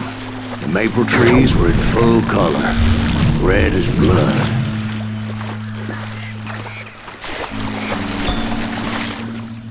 The rains that year were torrential, so the whole area was flooded. The vigilantes had spread out wide, and pretty soon I couldn't see anybody.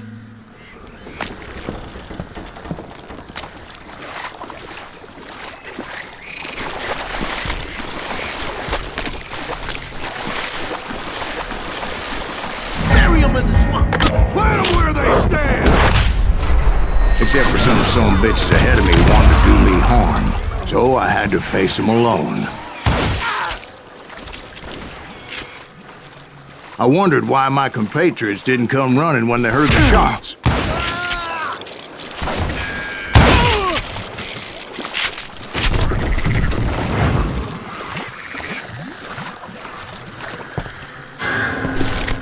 So did you find the Daltons?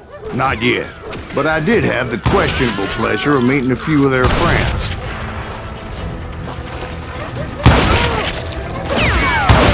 That's right. Run!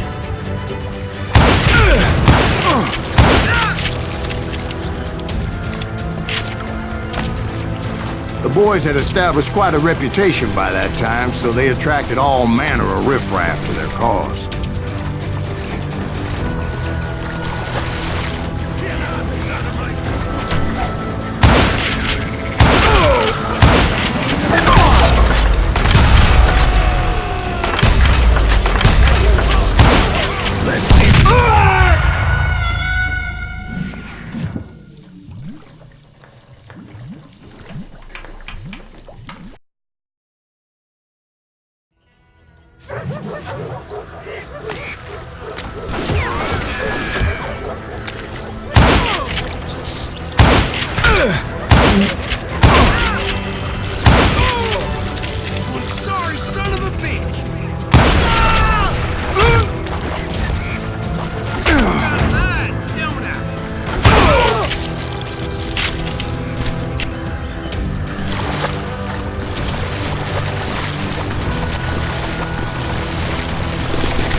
Point being, I was under serious attack. I cut you in two. I'm going out.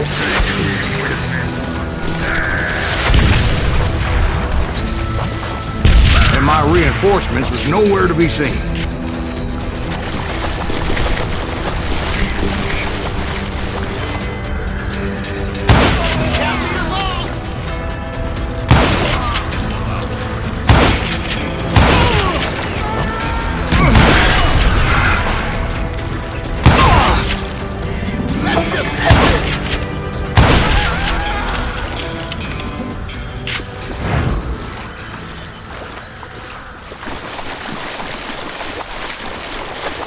But luckily, a barn materialized as if right before my eyes. I scrambled up top to get a better view,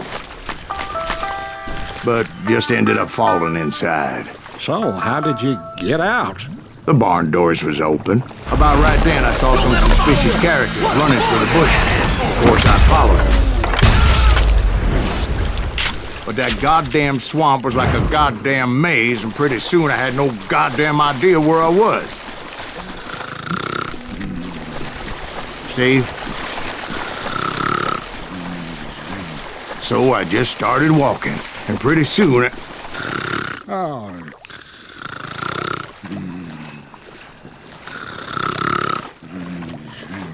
Steve? Steve? Huh? Oh, no, I'm listening. Indians surrounded me from all sides.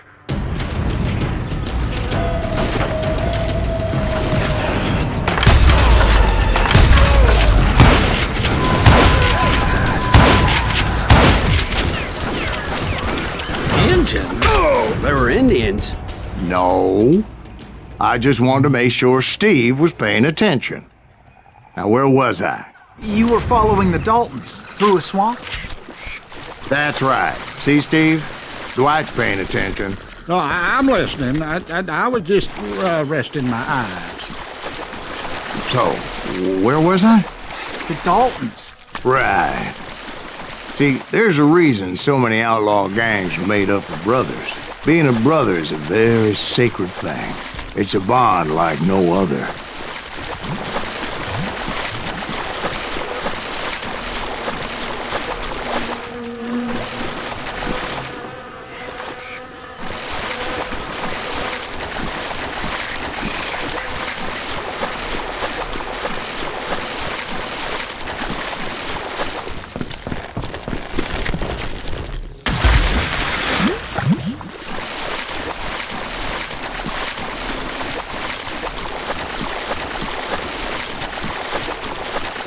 Hunters!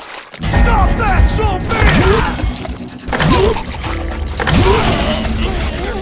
So did you ever find the damn Daltons? Not yet, but I did find a few of their cousins. You Kansans breed like rabbits. More Smiths or Heimhoffers or who knows what. But hell, what's more important than family? I bet Ben knows what I'm talking about. Bury him in the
Dalton boys were out there somewhere, standing together against anyone who would threaten them.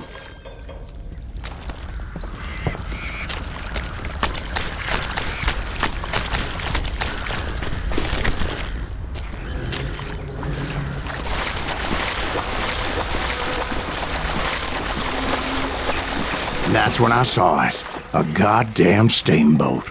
A steamboat in a swamp? Yeah, Steve, but this wasn't much more than a wreck, really. But how'd a damn steamboat end up in the swamps? Guess it floated off during the flood of '89. Now, was it a stern-wheeler or a side-wheeler? What? Does that really make a difference, Steve?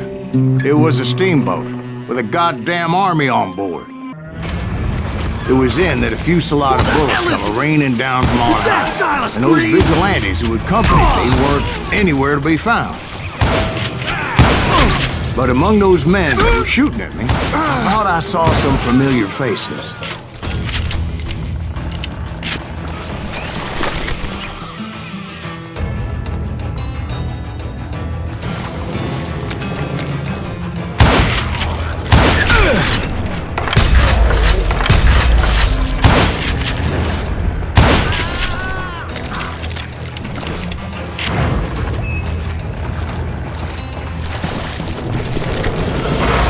Somewhere up there, the Daltons were waiting on me.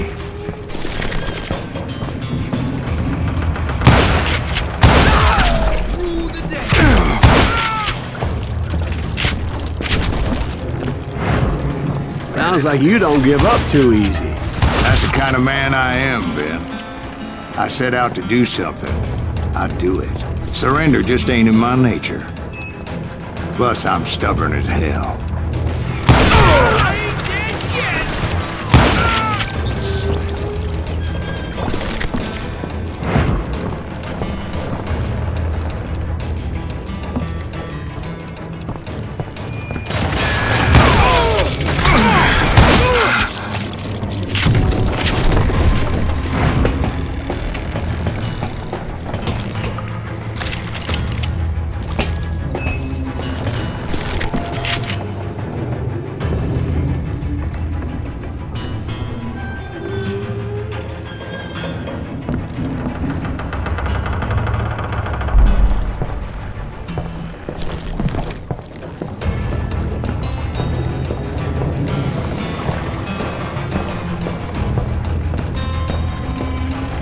Right about then, much to my relief, the vigilantes finally arrived. Their leader motioned at a cabin in the middle of the top deck, pointing me directly at the Daltons. I finally had them, after months of dogged pursuit. But it turned out that they had me. Take him out! I'm sending you to hell!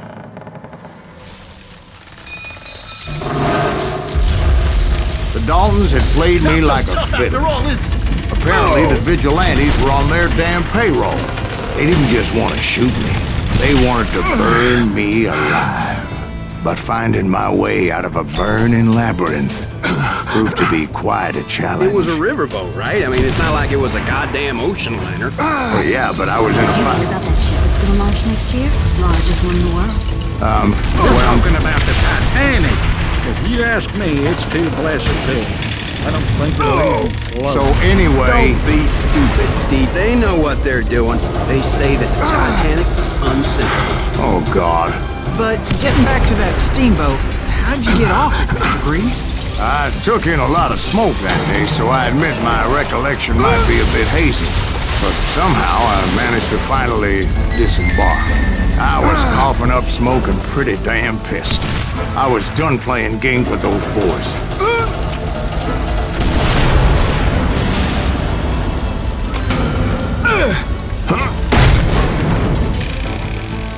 It was time to settle this once and for all.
about to come at me one at a time.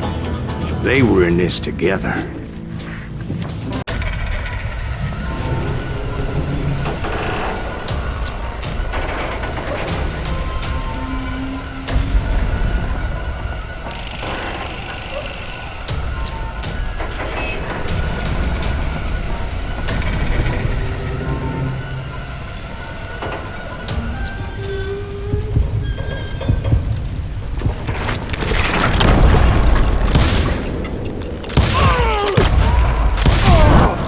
They got it wrong.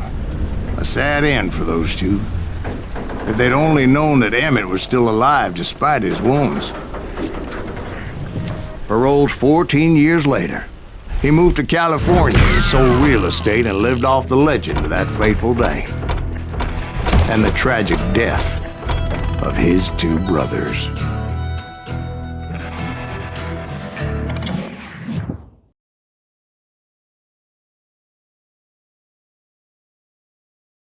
My own brothers died tragically as well, truth be told.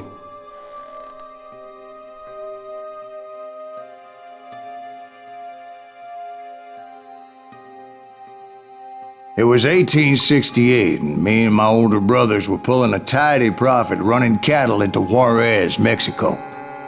One night after my brothers retired for the evening, I found a little poker game in a cantina with a couple of cowboys. And I just couldn't lose. I even won an old Spanish coin that had to be 100 years old. Well, I was mighty pleased with myself the next morning as my brothers and I rode for Texas. But before we crossed the border, those cowboys caught up with it. It was Johnny Ringo, Roscoe Bob Bryant, and another asshole named Jim.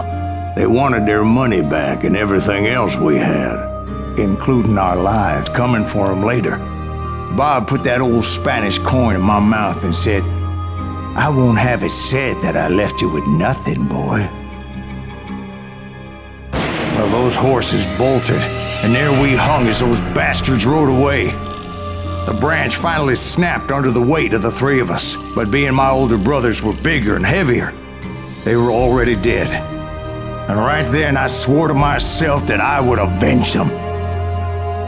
Ringo you know about. But Bob eluded me, until I heard he was riding with the Wild Bunch.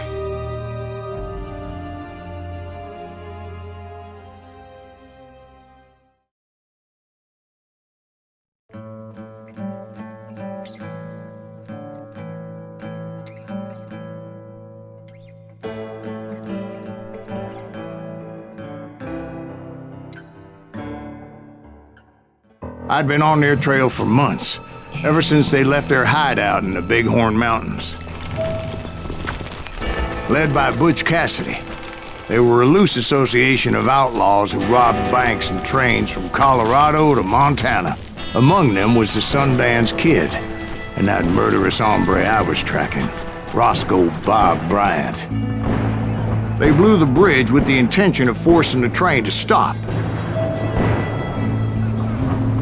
Well, I assumed the Wild Bunch was likely in the still intact part of the train high above.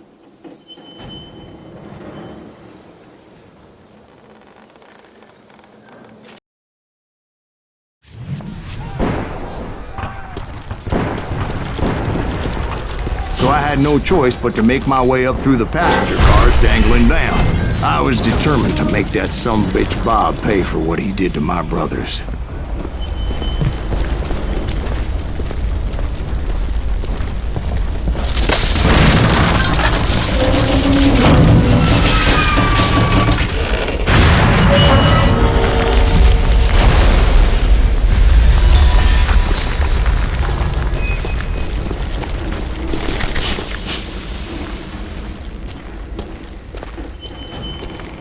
Ears are still ringing from blowing up that bridge. What'd you say? Well, I made my way off unscathed and came upon a few members of the gang and had no choice but to dispatch them. From there, I had to negotiate an even more precarious route. At first, I would need to get my ass out of there.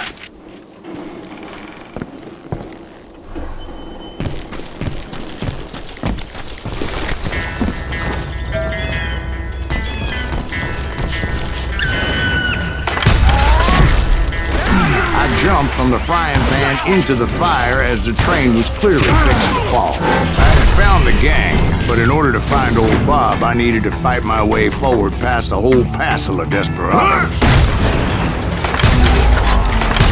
Outside, inside, any way I could, I made my way towards my prey. Well, what about the passengers? It was mostly a freight train, as I recall. There were no passengers aboard that day.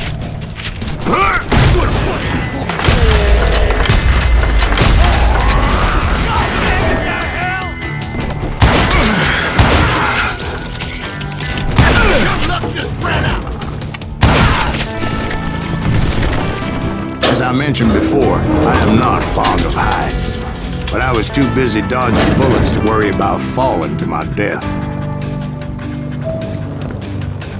Odds were I was likely to die that day anyway, so I was determined to take down as many of those bastards as I could.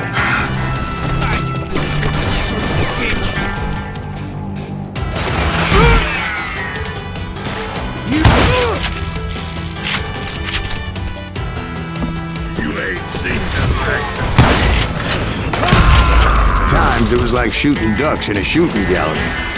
The only difference is these damn ducks shot back.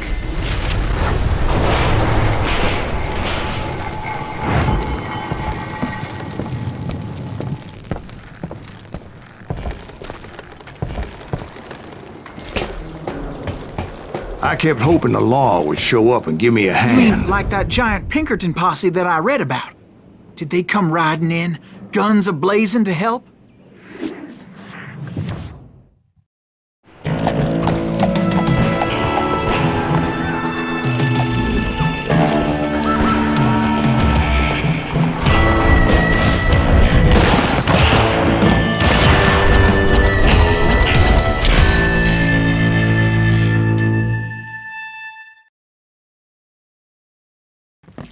Help? From the Pinkertons? No, son. I had to fight the Wild Bunch all by my lonesome, as usual. Who the hell is that?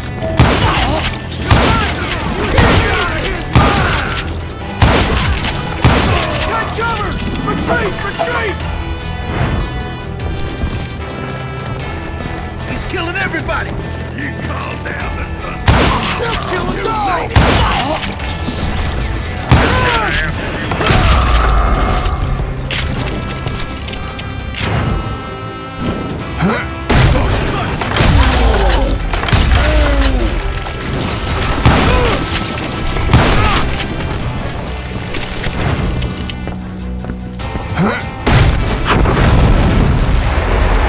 My guess is those dime novels didn't portray this as it happened, did they? Only a few stragglers were left. I had to cut them down pronto if I was going to stay on old Bob's trail.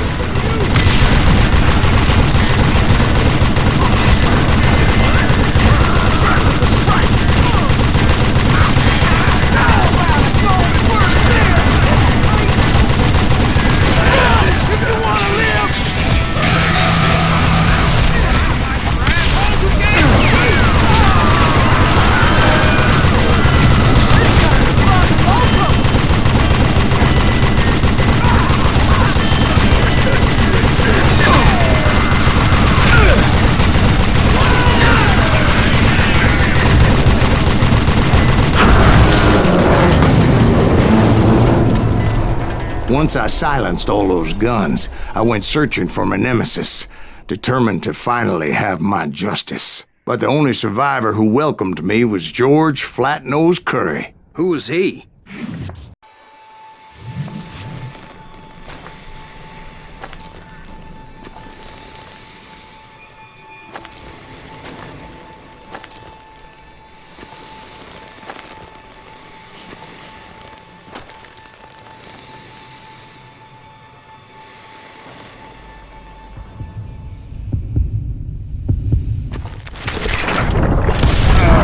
On that very same day, Butch Cassidy and the Sundance Kid decided to leave the Wild Bunch behind and decamped for South America.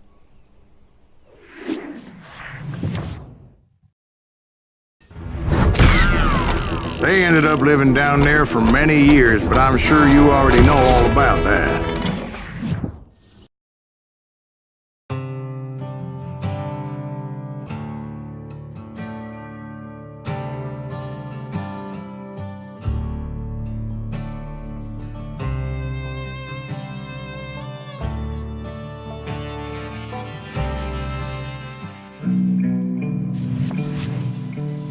I tried to find Bob Bryant, but it was as if he'd disappeared. Sometime later, I heard the Wild Bunch was back together. Kid Curry escaped from jail, and now he was running the whole shebang. So I took to their trail, as I was still in pursuit of my brother's killer and hoped that he was back with him. That Kid Curry's kinda crazy, ain't he?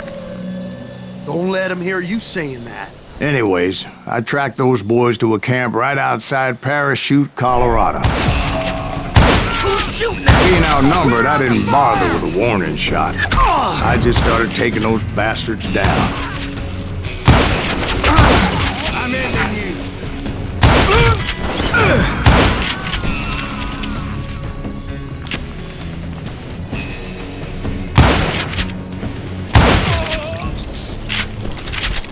Old Bob wasn't among them, and neither was Kid Curry.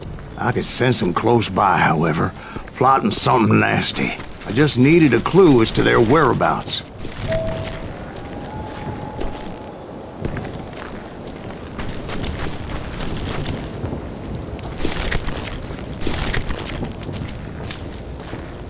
And I found one.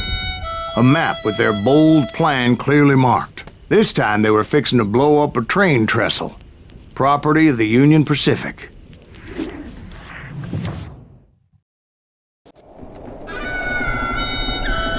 The plan clearly indicated how they were fixing to undermine several of the weakest wooden supports.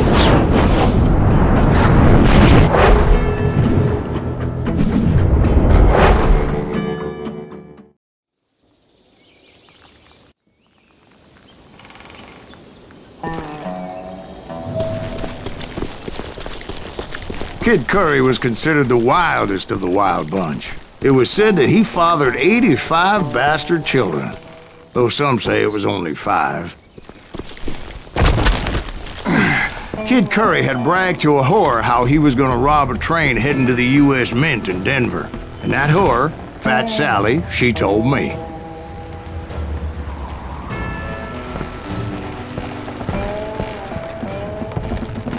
The bridge was rigged with dynamite, so I decided I'd best be careful confronting those bastards.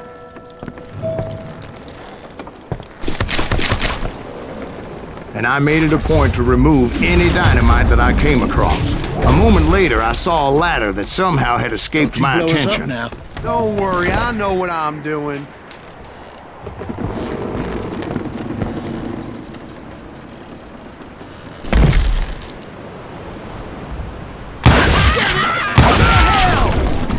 But the Wild Bunch did not take kindly to my presence and attempted to blow my head off. It appeared the kid had found a number of new recruits to bolster their ranks. What happened next?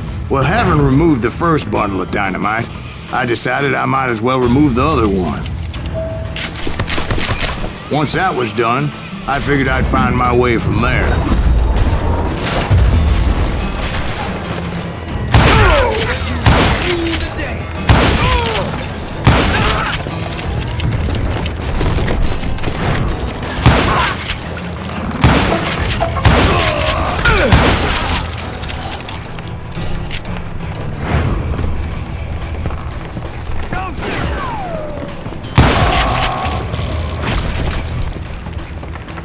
He's crazier than a cat in a room full of rocking chairs. I'm done with you. Somebody really pissed this son of a bitch off.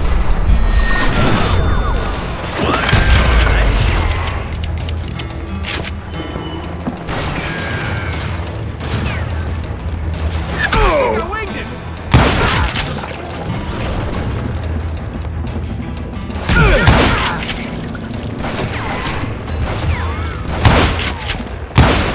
You'll die for this!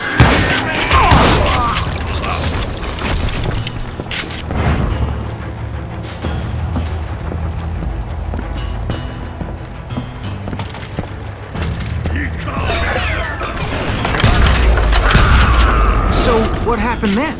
Had to remove more of that damn dynamite.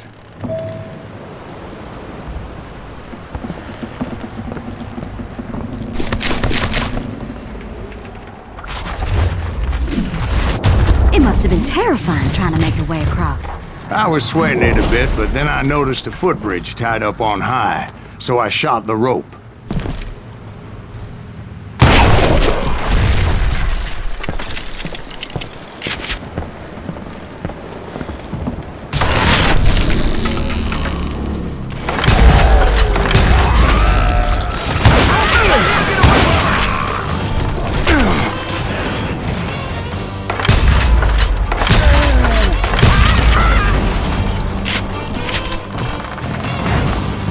So that was all the dynamite?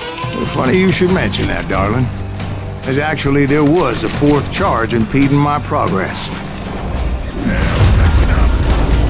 Once I removed it, my path was pretty clear. I'm gonna blow your damn head off.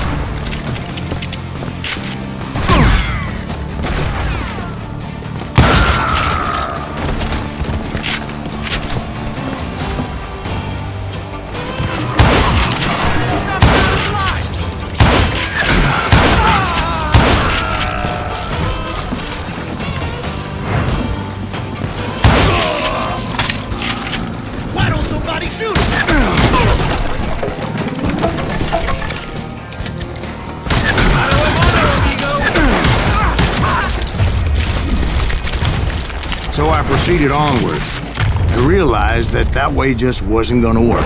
I needed an alternate path forward.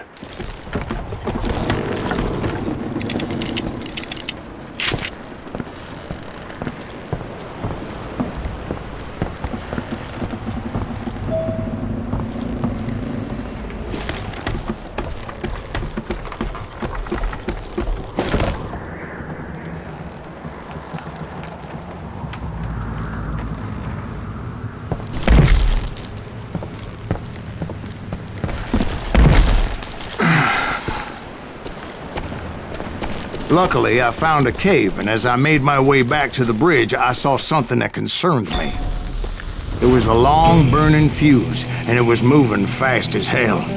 I had to catch it.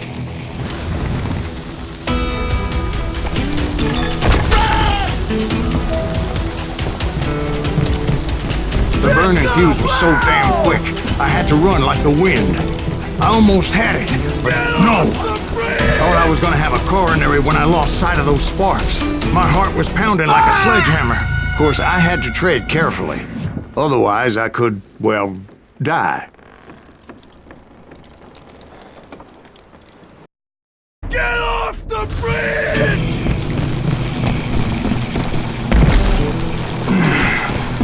I knew that failure meant boom. Then, finally, at the last moment.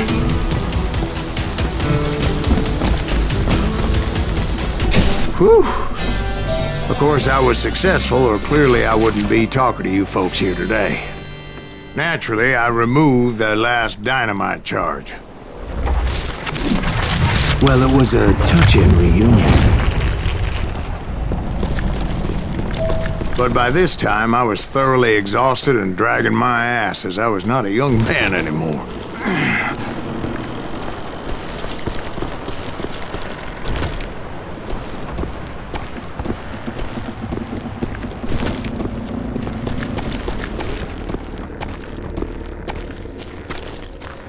Kill that SOB!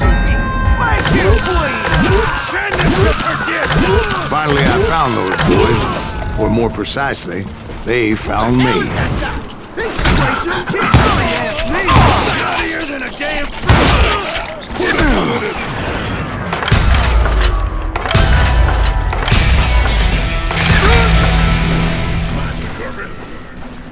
Now I'm gonna need a dust pad to pick you up.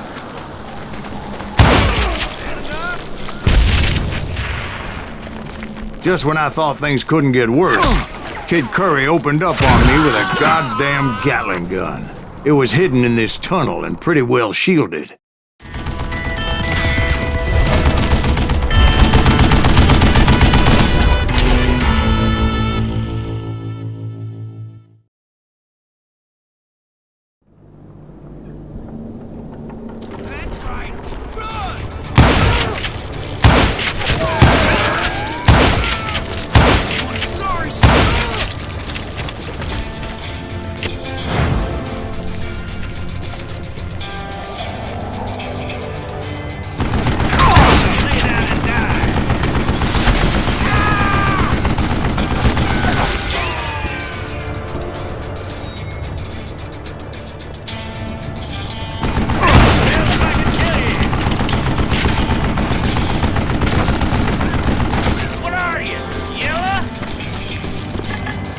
Luckily, I had located some dynamite. I still, however, had my work cut out for me.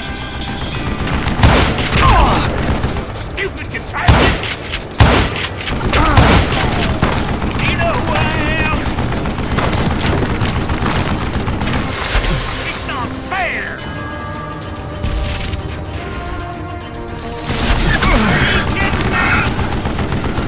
This is the last mistake you'll ever make!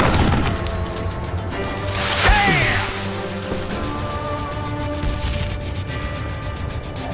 Get out of here! Time for you to lay down and die! Shit! I gotta reload? Shit! Head still so I can kill you!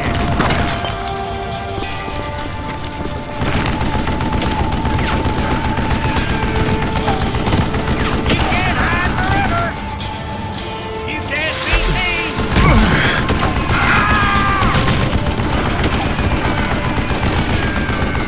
Come on, come on, come on!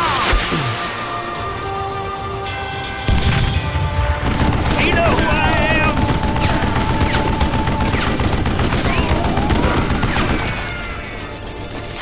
Are you kidding me? God damn it, I need some help here! Come on, boys! Take this sumbitch out! It's not fair! Got it! Damn! Time for you to lay down and die! You ain't seen like this, cocksucker! Move it, boys! Stand still so I can kill you!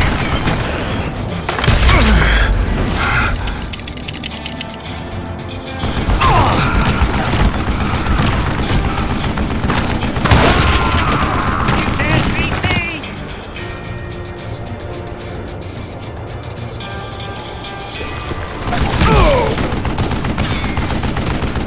You know who I am? Ah!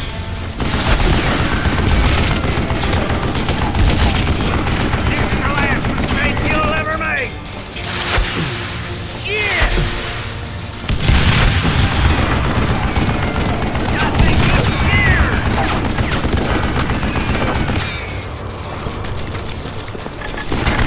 You're gonna lay down and die! Come on, bullets already?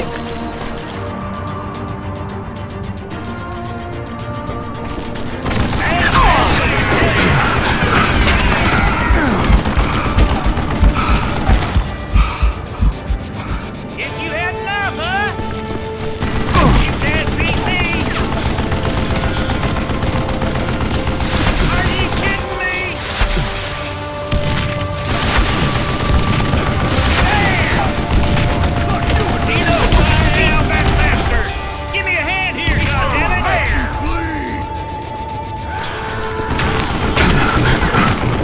Gonna cut you a new spot! Oh, God! This is the last mistake you'll ever make! Get out of here, you coward! Time for you to lay down and die!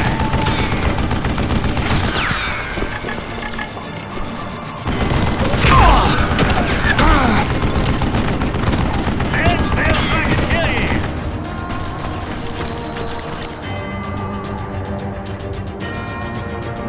Come out, you yellow bastard! Shit! Eventually, I brought that tunnel down. And that's when I met Kid Curry himself. He had decided to stop pussyfooting around and deal with me personally.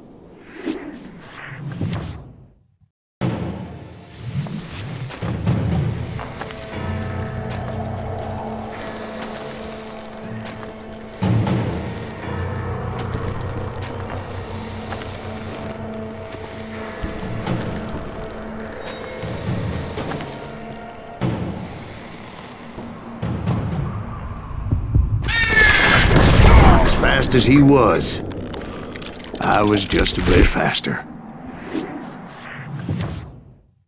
And as he lay wounded, I demanded to know the whereabouts of Roscoe Bob Bryant. He shouted at me. Is that what this is about? Bob went with Butch's Sundance to South America. You ain't never finding him.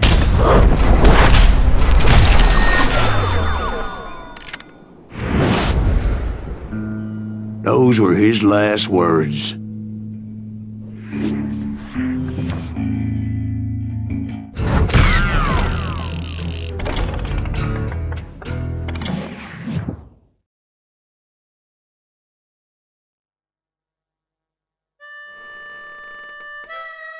So, Bob Bryant got away? I knew I'd never find him in South America. What about the other killer? Yeah, you kinda glossed over that one. Well, I found Jim not long after my showdown with Ringo. At the time, he was riding with the James Younger gang. Did I neglect to mention that?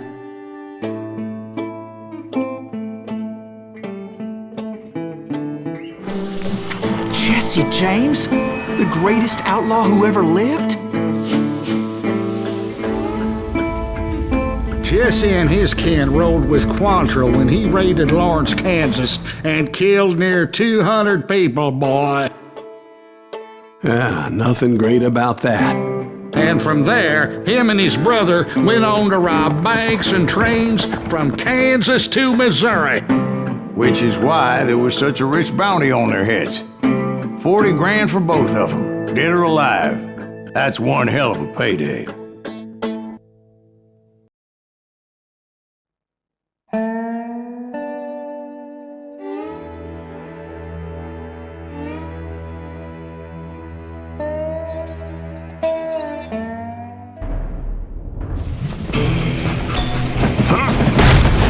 I confronted them as they were robbing a train.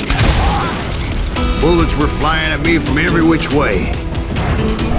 But I knew I'd have to fight my way forward if I was gonna find this Jim.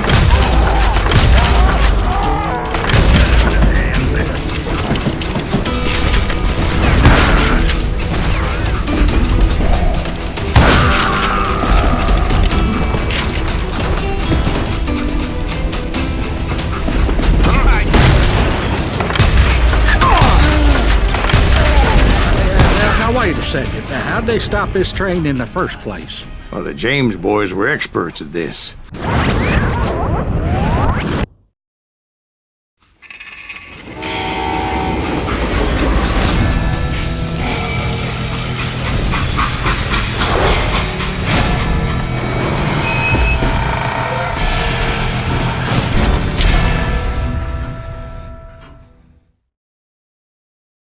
They hopped a freight train, having heard there was a big payroll in the express safe.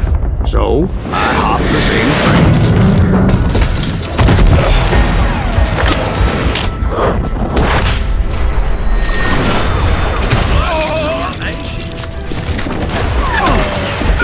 The James Younger gang was decimated after that little fiasco they had in Northfield, Minnesota.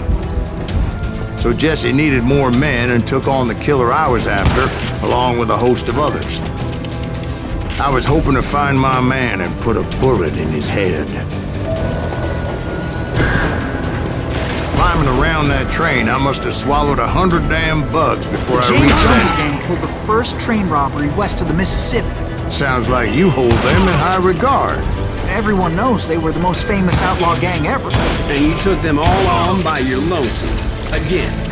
I'm finding this all a little hard to swallow, friend. Well, maybe you need to wash it down with some whiskey. By the way, did I mention that that train was flying down those tracks like a bat out of hell? Come on! Kill him!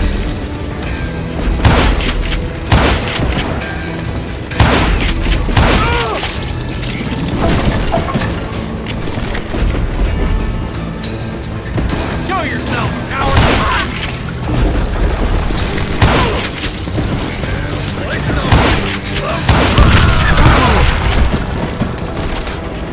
You ready for a village with a buckshot?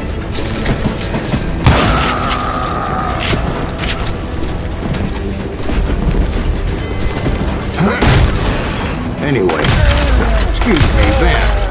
Where would I find the gentleman's facilities. Suddenly I have an urgent need to drain my one-eyed snake. Well, I've had more than a few drinks, and I've been sitting here for quite a spell. Right through there. Let me show you. I never heard so much malarkey in my life. You think he's bullshitting us? You don't think he's Silas Greaves? I think he's just some old drunk looking for some free liquor. I don't know, Jack. I think I believe him. You don't think he met Jesse James? Boy, you gotta be kidding me. That story makes no sense at all. Jack. I mean, you gotta be 2 bricks short of a load to believe that cock and bull story. I don't agree. Jack, lay off the But bar. you seriously think that tired old man went toe-to-toe with Jesse James?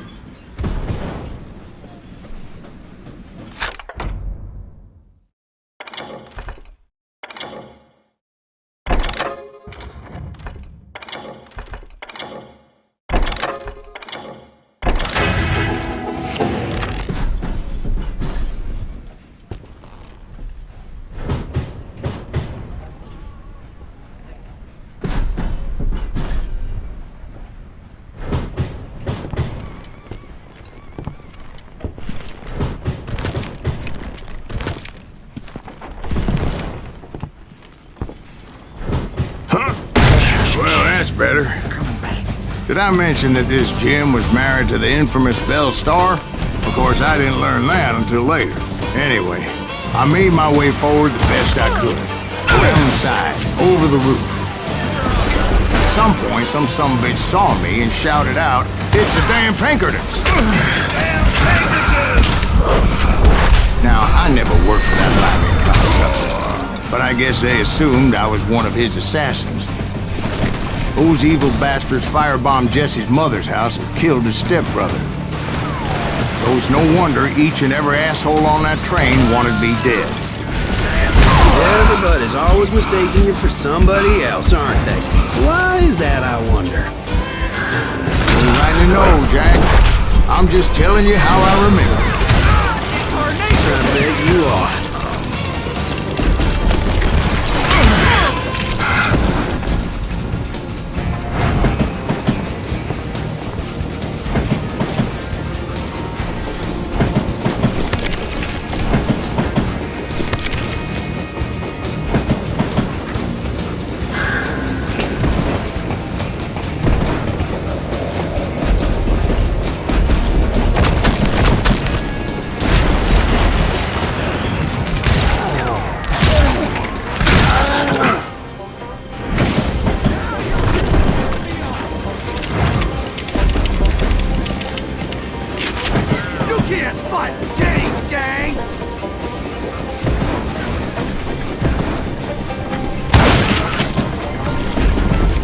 I came across a flat car piled high with logs and had to come up with a creative way to make my way forward.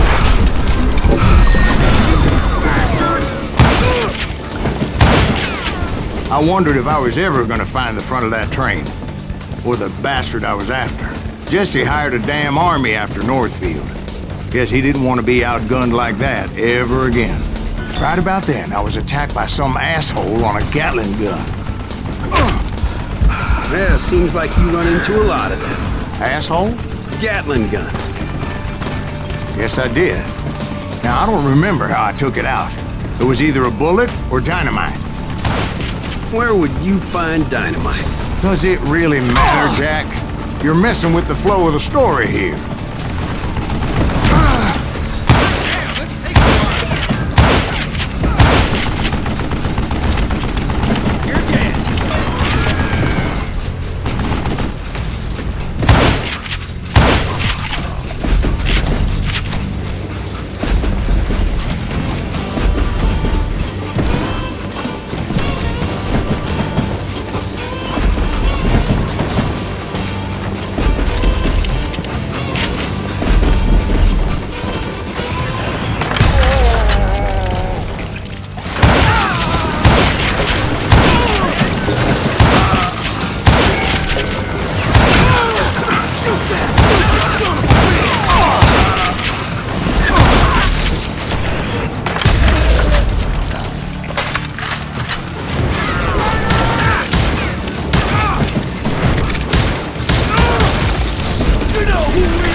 shooting any son of a bitch stupid enough to get in my way. And that included Jesse James himself.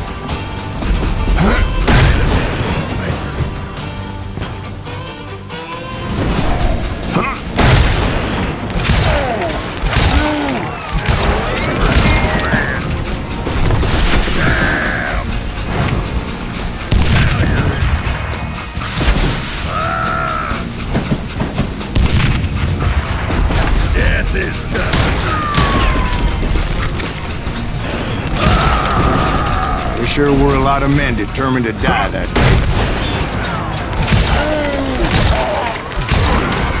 Brother, I'm gonna make you pay.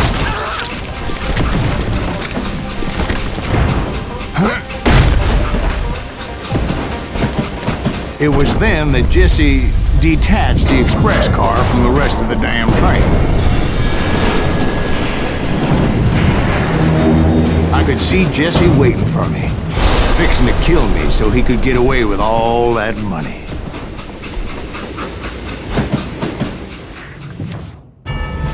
You had a showdown with Jesse James? Of course he didn't. Everybody knows that Jesse was killed by Bob Ford. Yeah, Jesse went out like John Wesley Hardin. Coward shot him in the back of the head. Guess it doesn't matter how far you run, does it, Ben? Your past always catches up with you.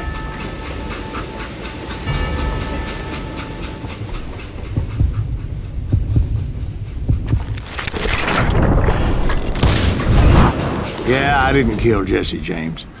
Just wounded him bad enough to convince him to hang up his guns. What about that Jim fella? What happened to him? I figure he was up front with a gun to the engineer's head. That bastard slipped away again. I'll tell you how I got him. But first I need to wet my whistle.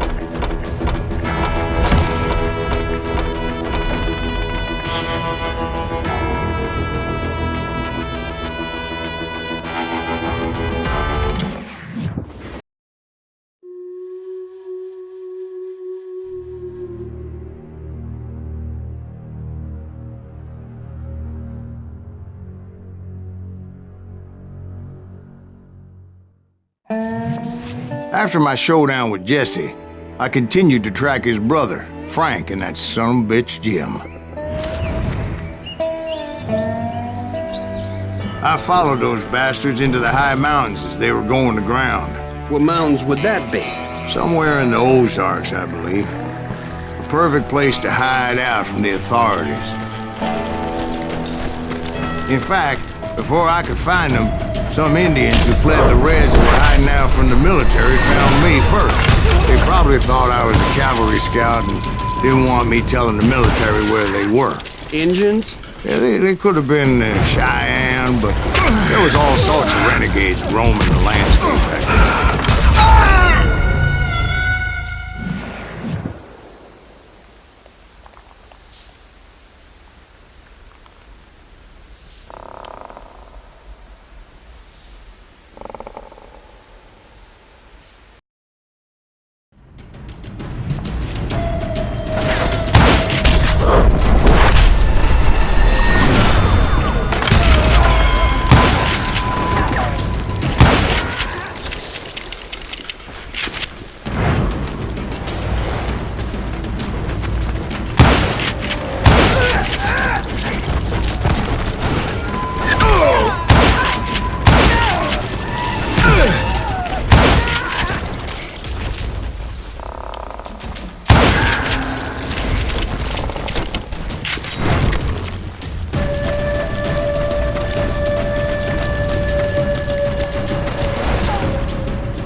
How about another whiskey, Ben? Nothing better to soothe the troubled soul.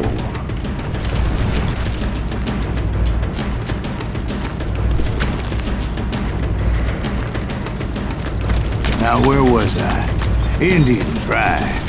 I had more than my share of run-ins with the Red Man.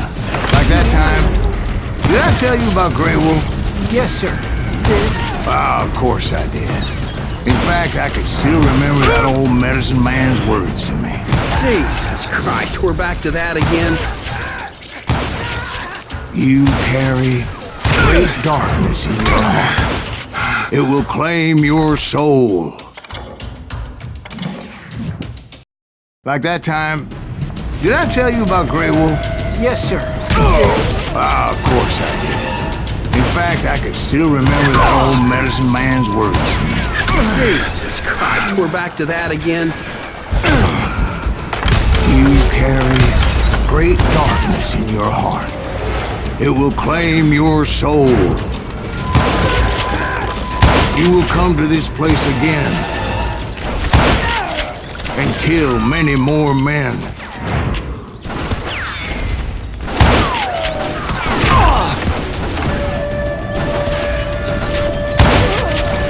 Darkness will grow until it consumes everything you are.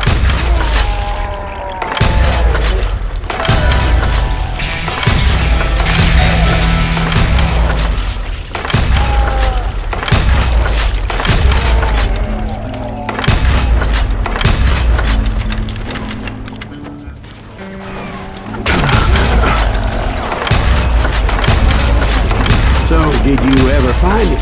Who? The man you are after. Let me ask you something, Ben. You ever think about death? Mr. Greaves, are you all right? Oh, death. Oh, death. Won't you spare me over till another year? What is this that I can't see, with ice cold hands taking hold of me? Well, I am death, none can excel. I'll open the door to heaven or hell. Oh, death, someone would pray. Could you wait to call me another day? Oh, death. Oh, death. Won't you spare me over till another year? So, are you gonna answer the question? What question is that? Jim Reed. Did you ever find him? Reed was indeed that son-bitch's surname. That's right, Ben. A despicable character. I remember him laughing like a hyena that cold morning they lynched me and my brothers. He was intent on avoiding my vengeance, but nothing was gonna stop me. Nothing.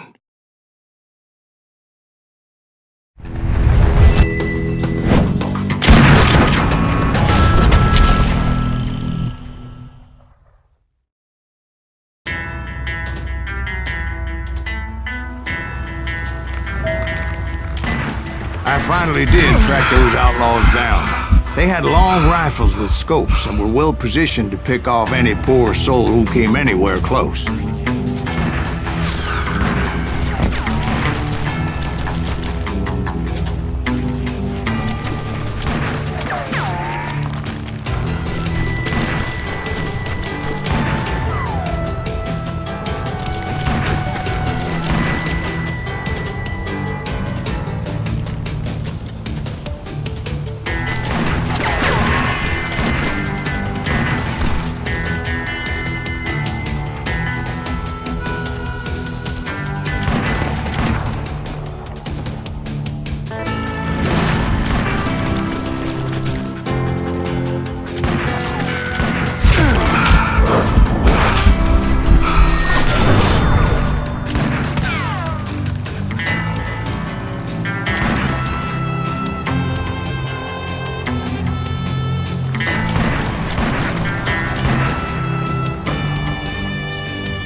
I'm guessing Frank James believed I was responsible for the demise of his brother Jesse. I couldn't really disagree with the man, as I thought Jesse was dead then as well.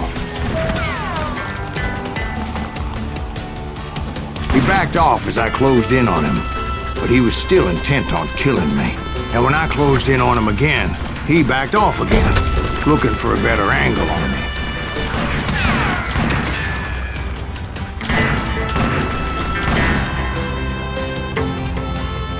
Well, I can't fault Frank for wanting his revenge, as I was there for the same damn reason myself. At this point, I'm guessing you think Silas Greaves is a worse murderer than Jim Reed ever was.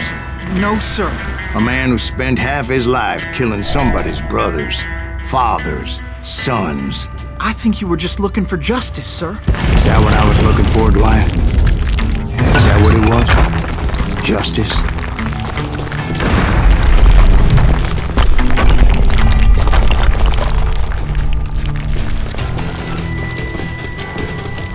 Isn't that why you were hunting the James gang? James gang. Right. I finally found Frank holed up in his mountain cabin, and he was determined to have me dead.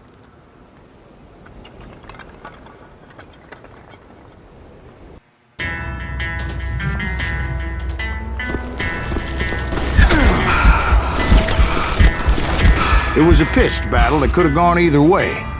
Luckily, I had some dynamite in my possession. Dynamite? On your person? A few sticks, just in case.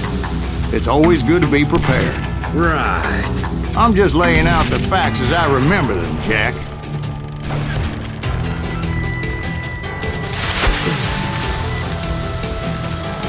And that son of a bitch! Take him out! Just put him down! I want that bastard dead! Gonna cut you a new spine!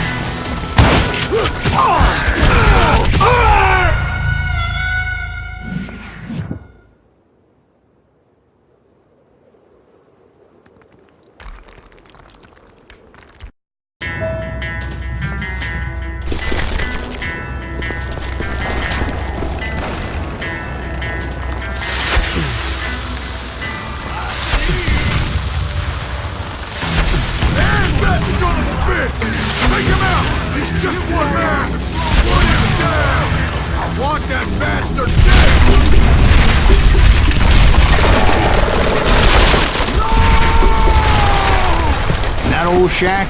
Well, it went tumbling right off that cliff. With Frank James still in it? Yes, sir.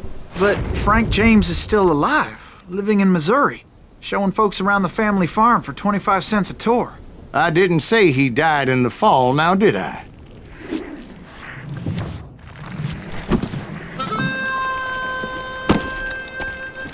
I'm done with this damnable outlaw life! Kill me, don't kill me, do what you will! At this point, I just don't give a shit! I explained to Frank that I had nothing against him personally and that I was looking for someone else. You want Reed? Have at him! I never did like that bastard! I am done here! We parted in peace as Frank pointed out the path to my prey before making his way back down the hill.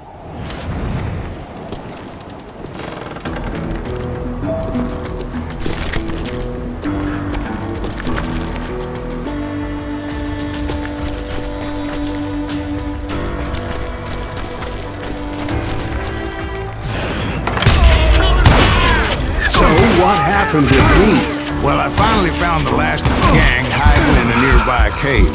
First, I had to dispatch the lookouts, as I was determined not to let that murderer escape my revenge again.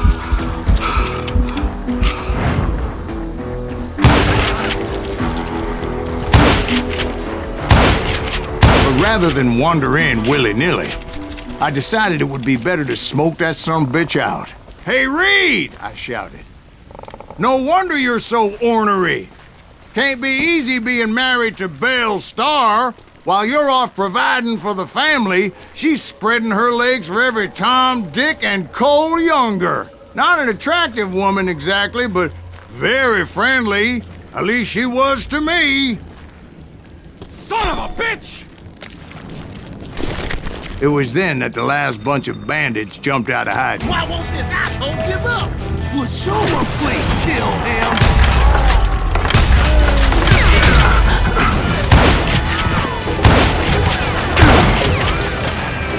Why won't this asshole die?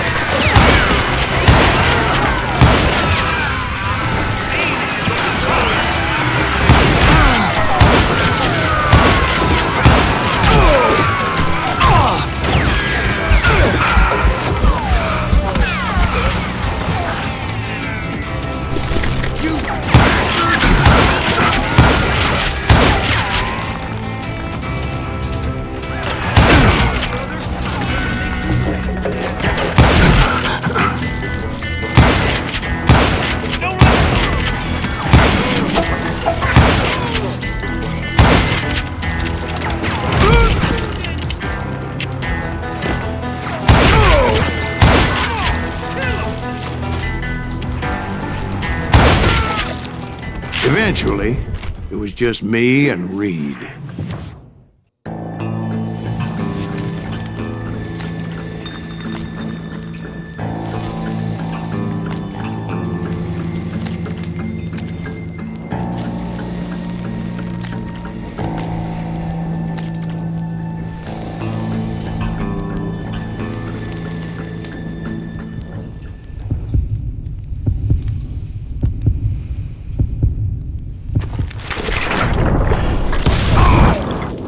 And repay him I did.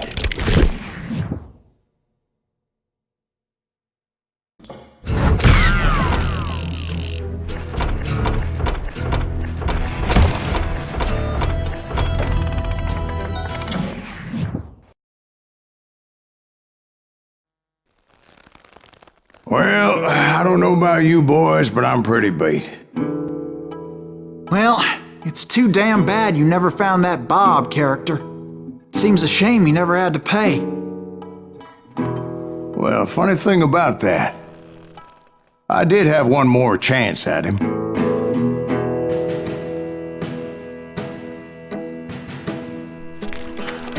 Six months ago, I heard that Butch and Sundance were back in the States and had gathered up some of their old gang. I tracked them down, hoping that Roscoe Bob Bryant had returned with them. So you're saying they didn't die down in Bolivia? That's what I'm saying.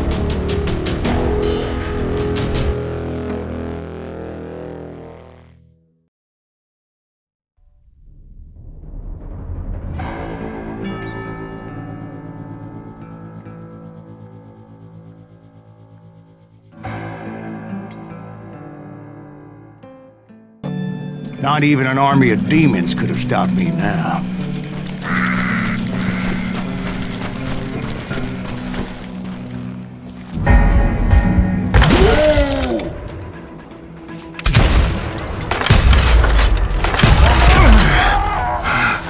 Both Johnny Ringo and Jim Reed fell fairly quickly. But the last one, Roscoe Bob Bryant. That son of a bitch had managed to escape my vengeance time and time again.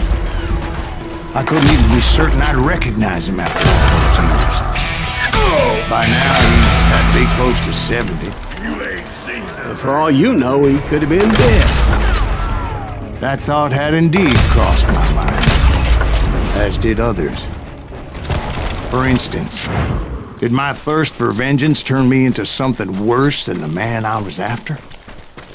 By this point in my storied career, I had killed more men than Bob Bryant ever had.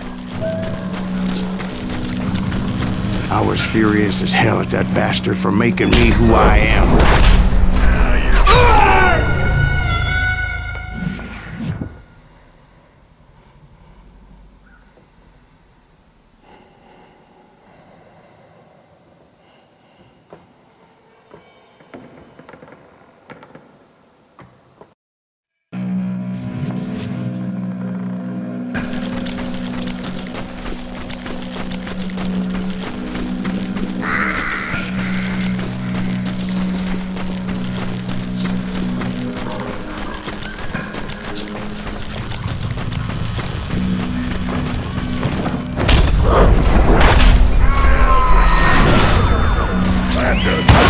Nothing could stop me from taking his life. I've been after that killer forever. From the time I rode with Billy the Kid.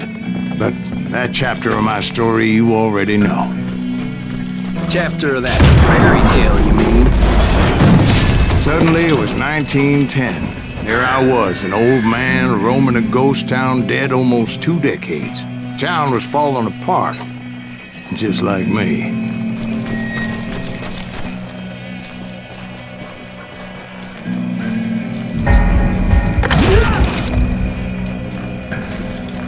But I wasn't about to call it quits.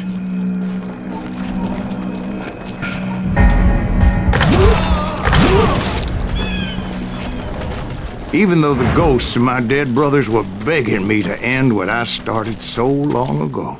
Mr. Graves, are you all right? Would you like some water? The Wild Bunch knew I was there. They were after a treasure they had hidden before they fled, buried in the grave of a dead amigo.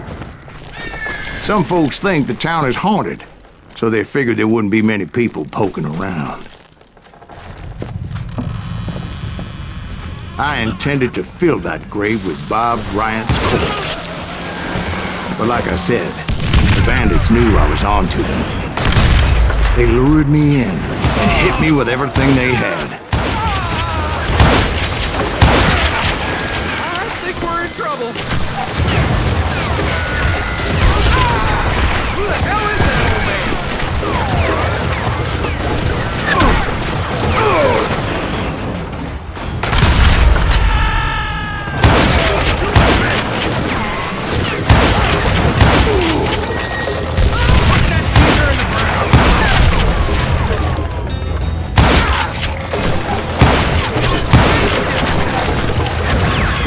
But you obviously prevailed since you're sitting here telling us. Actually, in that moment, I did not prevail. So I suppose we're talking to a ghost. Funny you should put it like that, Jack.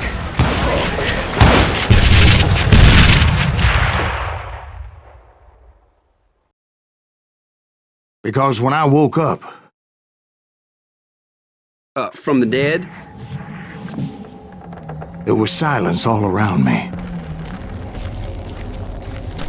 I could swear to God I saw Billy then. Billy who? Billy the Kid. William Bonney. He was shooting at me from a rooftop.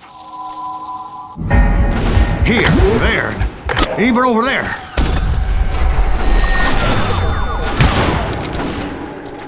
So I am right. You are titched in the head.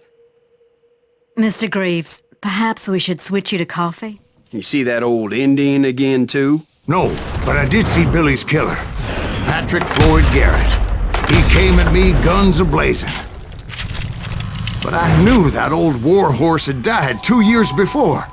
I wondered if maybe I was dead too and confronting the ghosts of my past. Perhaps all my sins were coming back to haunt me and drag me down to perdition.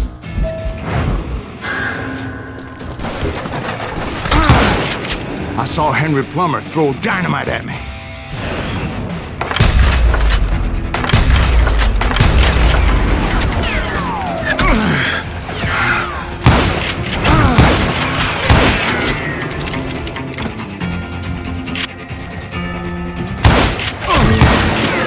And in the gates of the cemetery, I saw John Wesley Hardin, just like I remembered.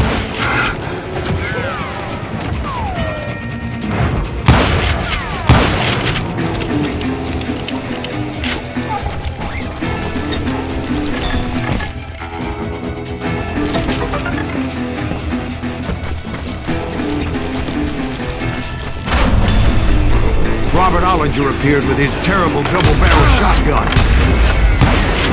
But no ghost army was stopping me. My father-in-law got hit with a fallen branch. He spent the rest of his life talking to dogs.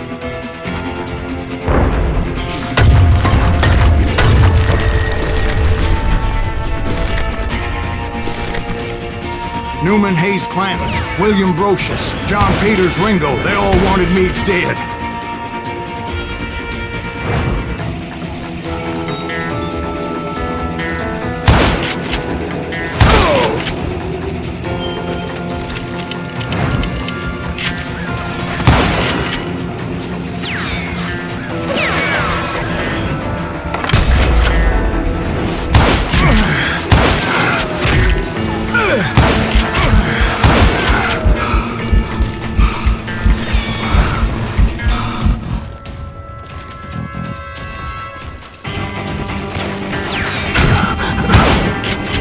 Dalton brothers, Robert and Grattan, guardians of the Garden of the Dead.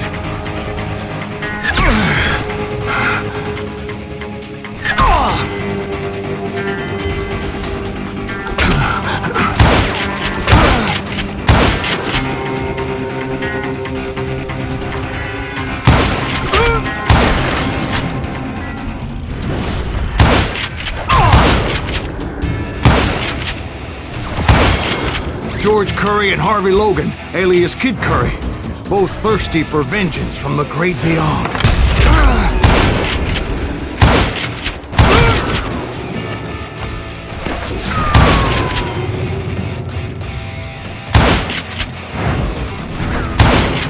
Jesse, Woodson, James, and Jim Reed, each one deader than the next. I thought I would go crazy. Thought?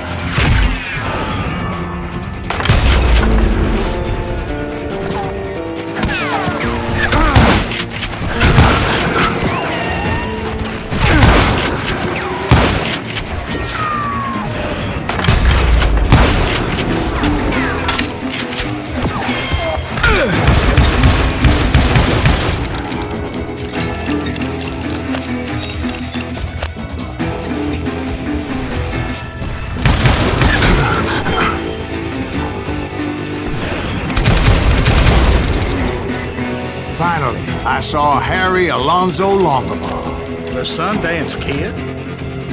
Like a general leading his legion of the dead. You told us before that you'd seen him alive. He was alive.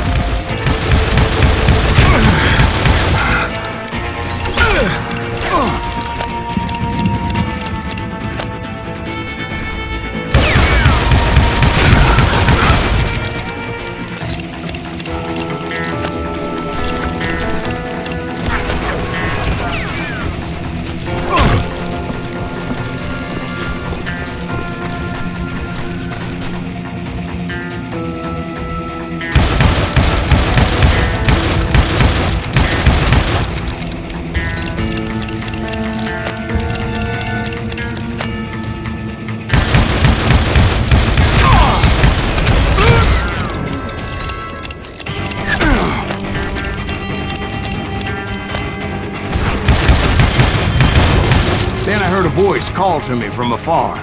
It was Robert Leroy Parker, a.k.a. Butch Cassidy, coming at me from out of the fog. Thanks for taking care of that bastard.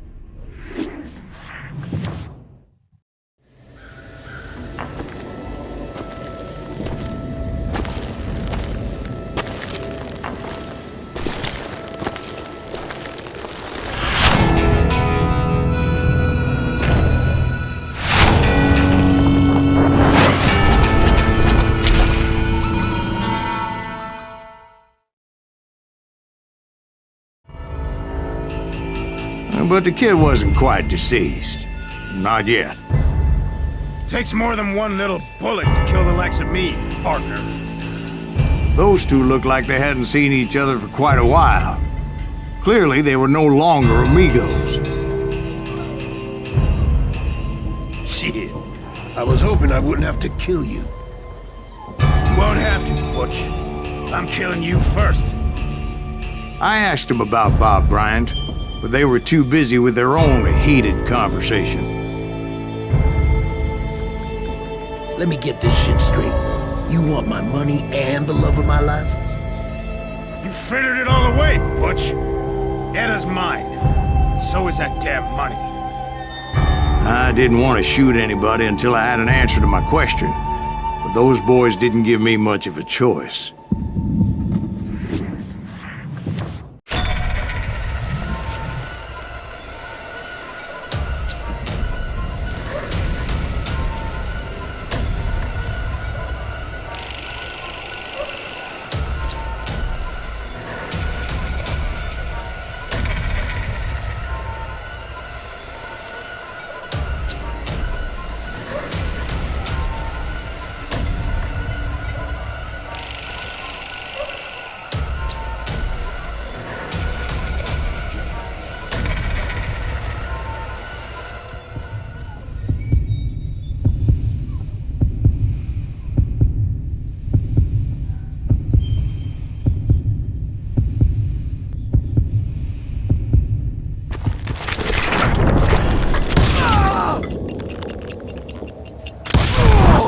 Butch Cassidy and the Sundance Kid died there in that cemetery not 6 months ago.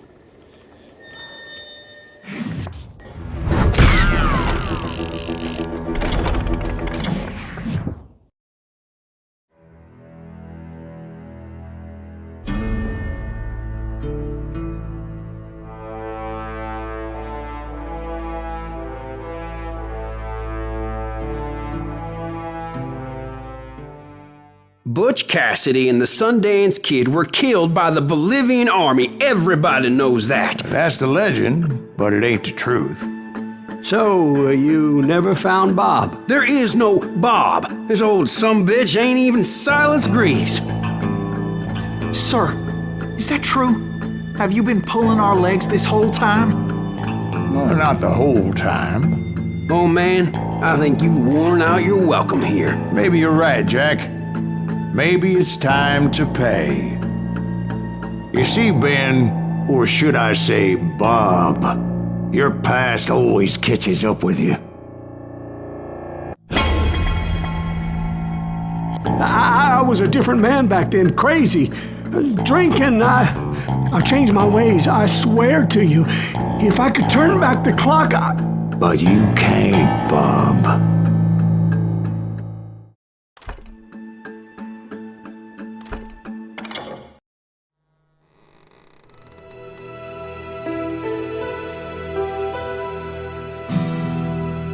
Why'd you toy with me like that? Telling those tales, knowing all along. Why not just lay your cards on the table? Here. I won't have it said that I left you with nothing. That's how you want it? So be it.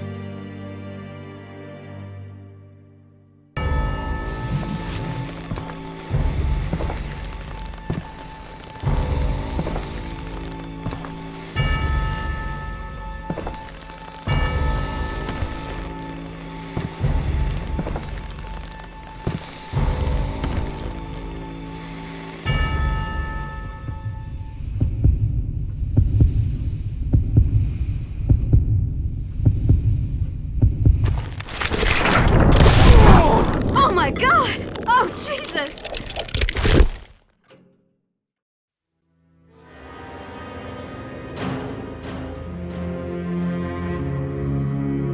Did you know it was him all along?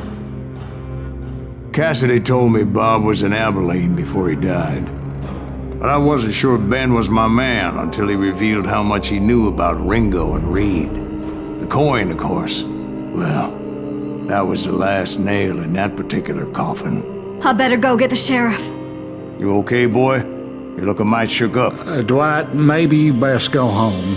Young Eisenhower here is leaving for West Point tomorrow. He shouldn't get caught up in something like this. I think I might head out myself at this juncture. Unless you want to stop me, Jack. No, sir, Mr. Greaves. So where you going now? Now that you had your revenge? Doesn't really matter, does it? As I've sold my soul for it, and will never again walk with those I have lost.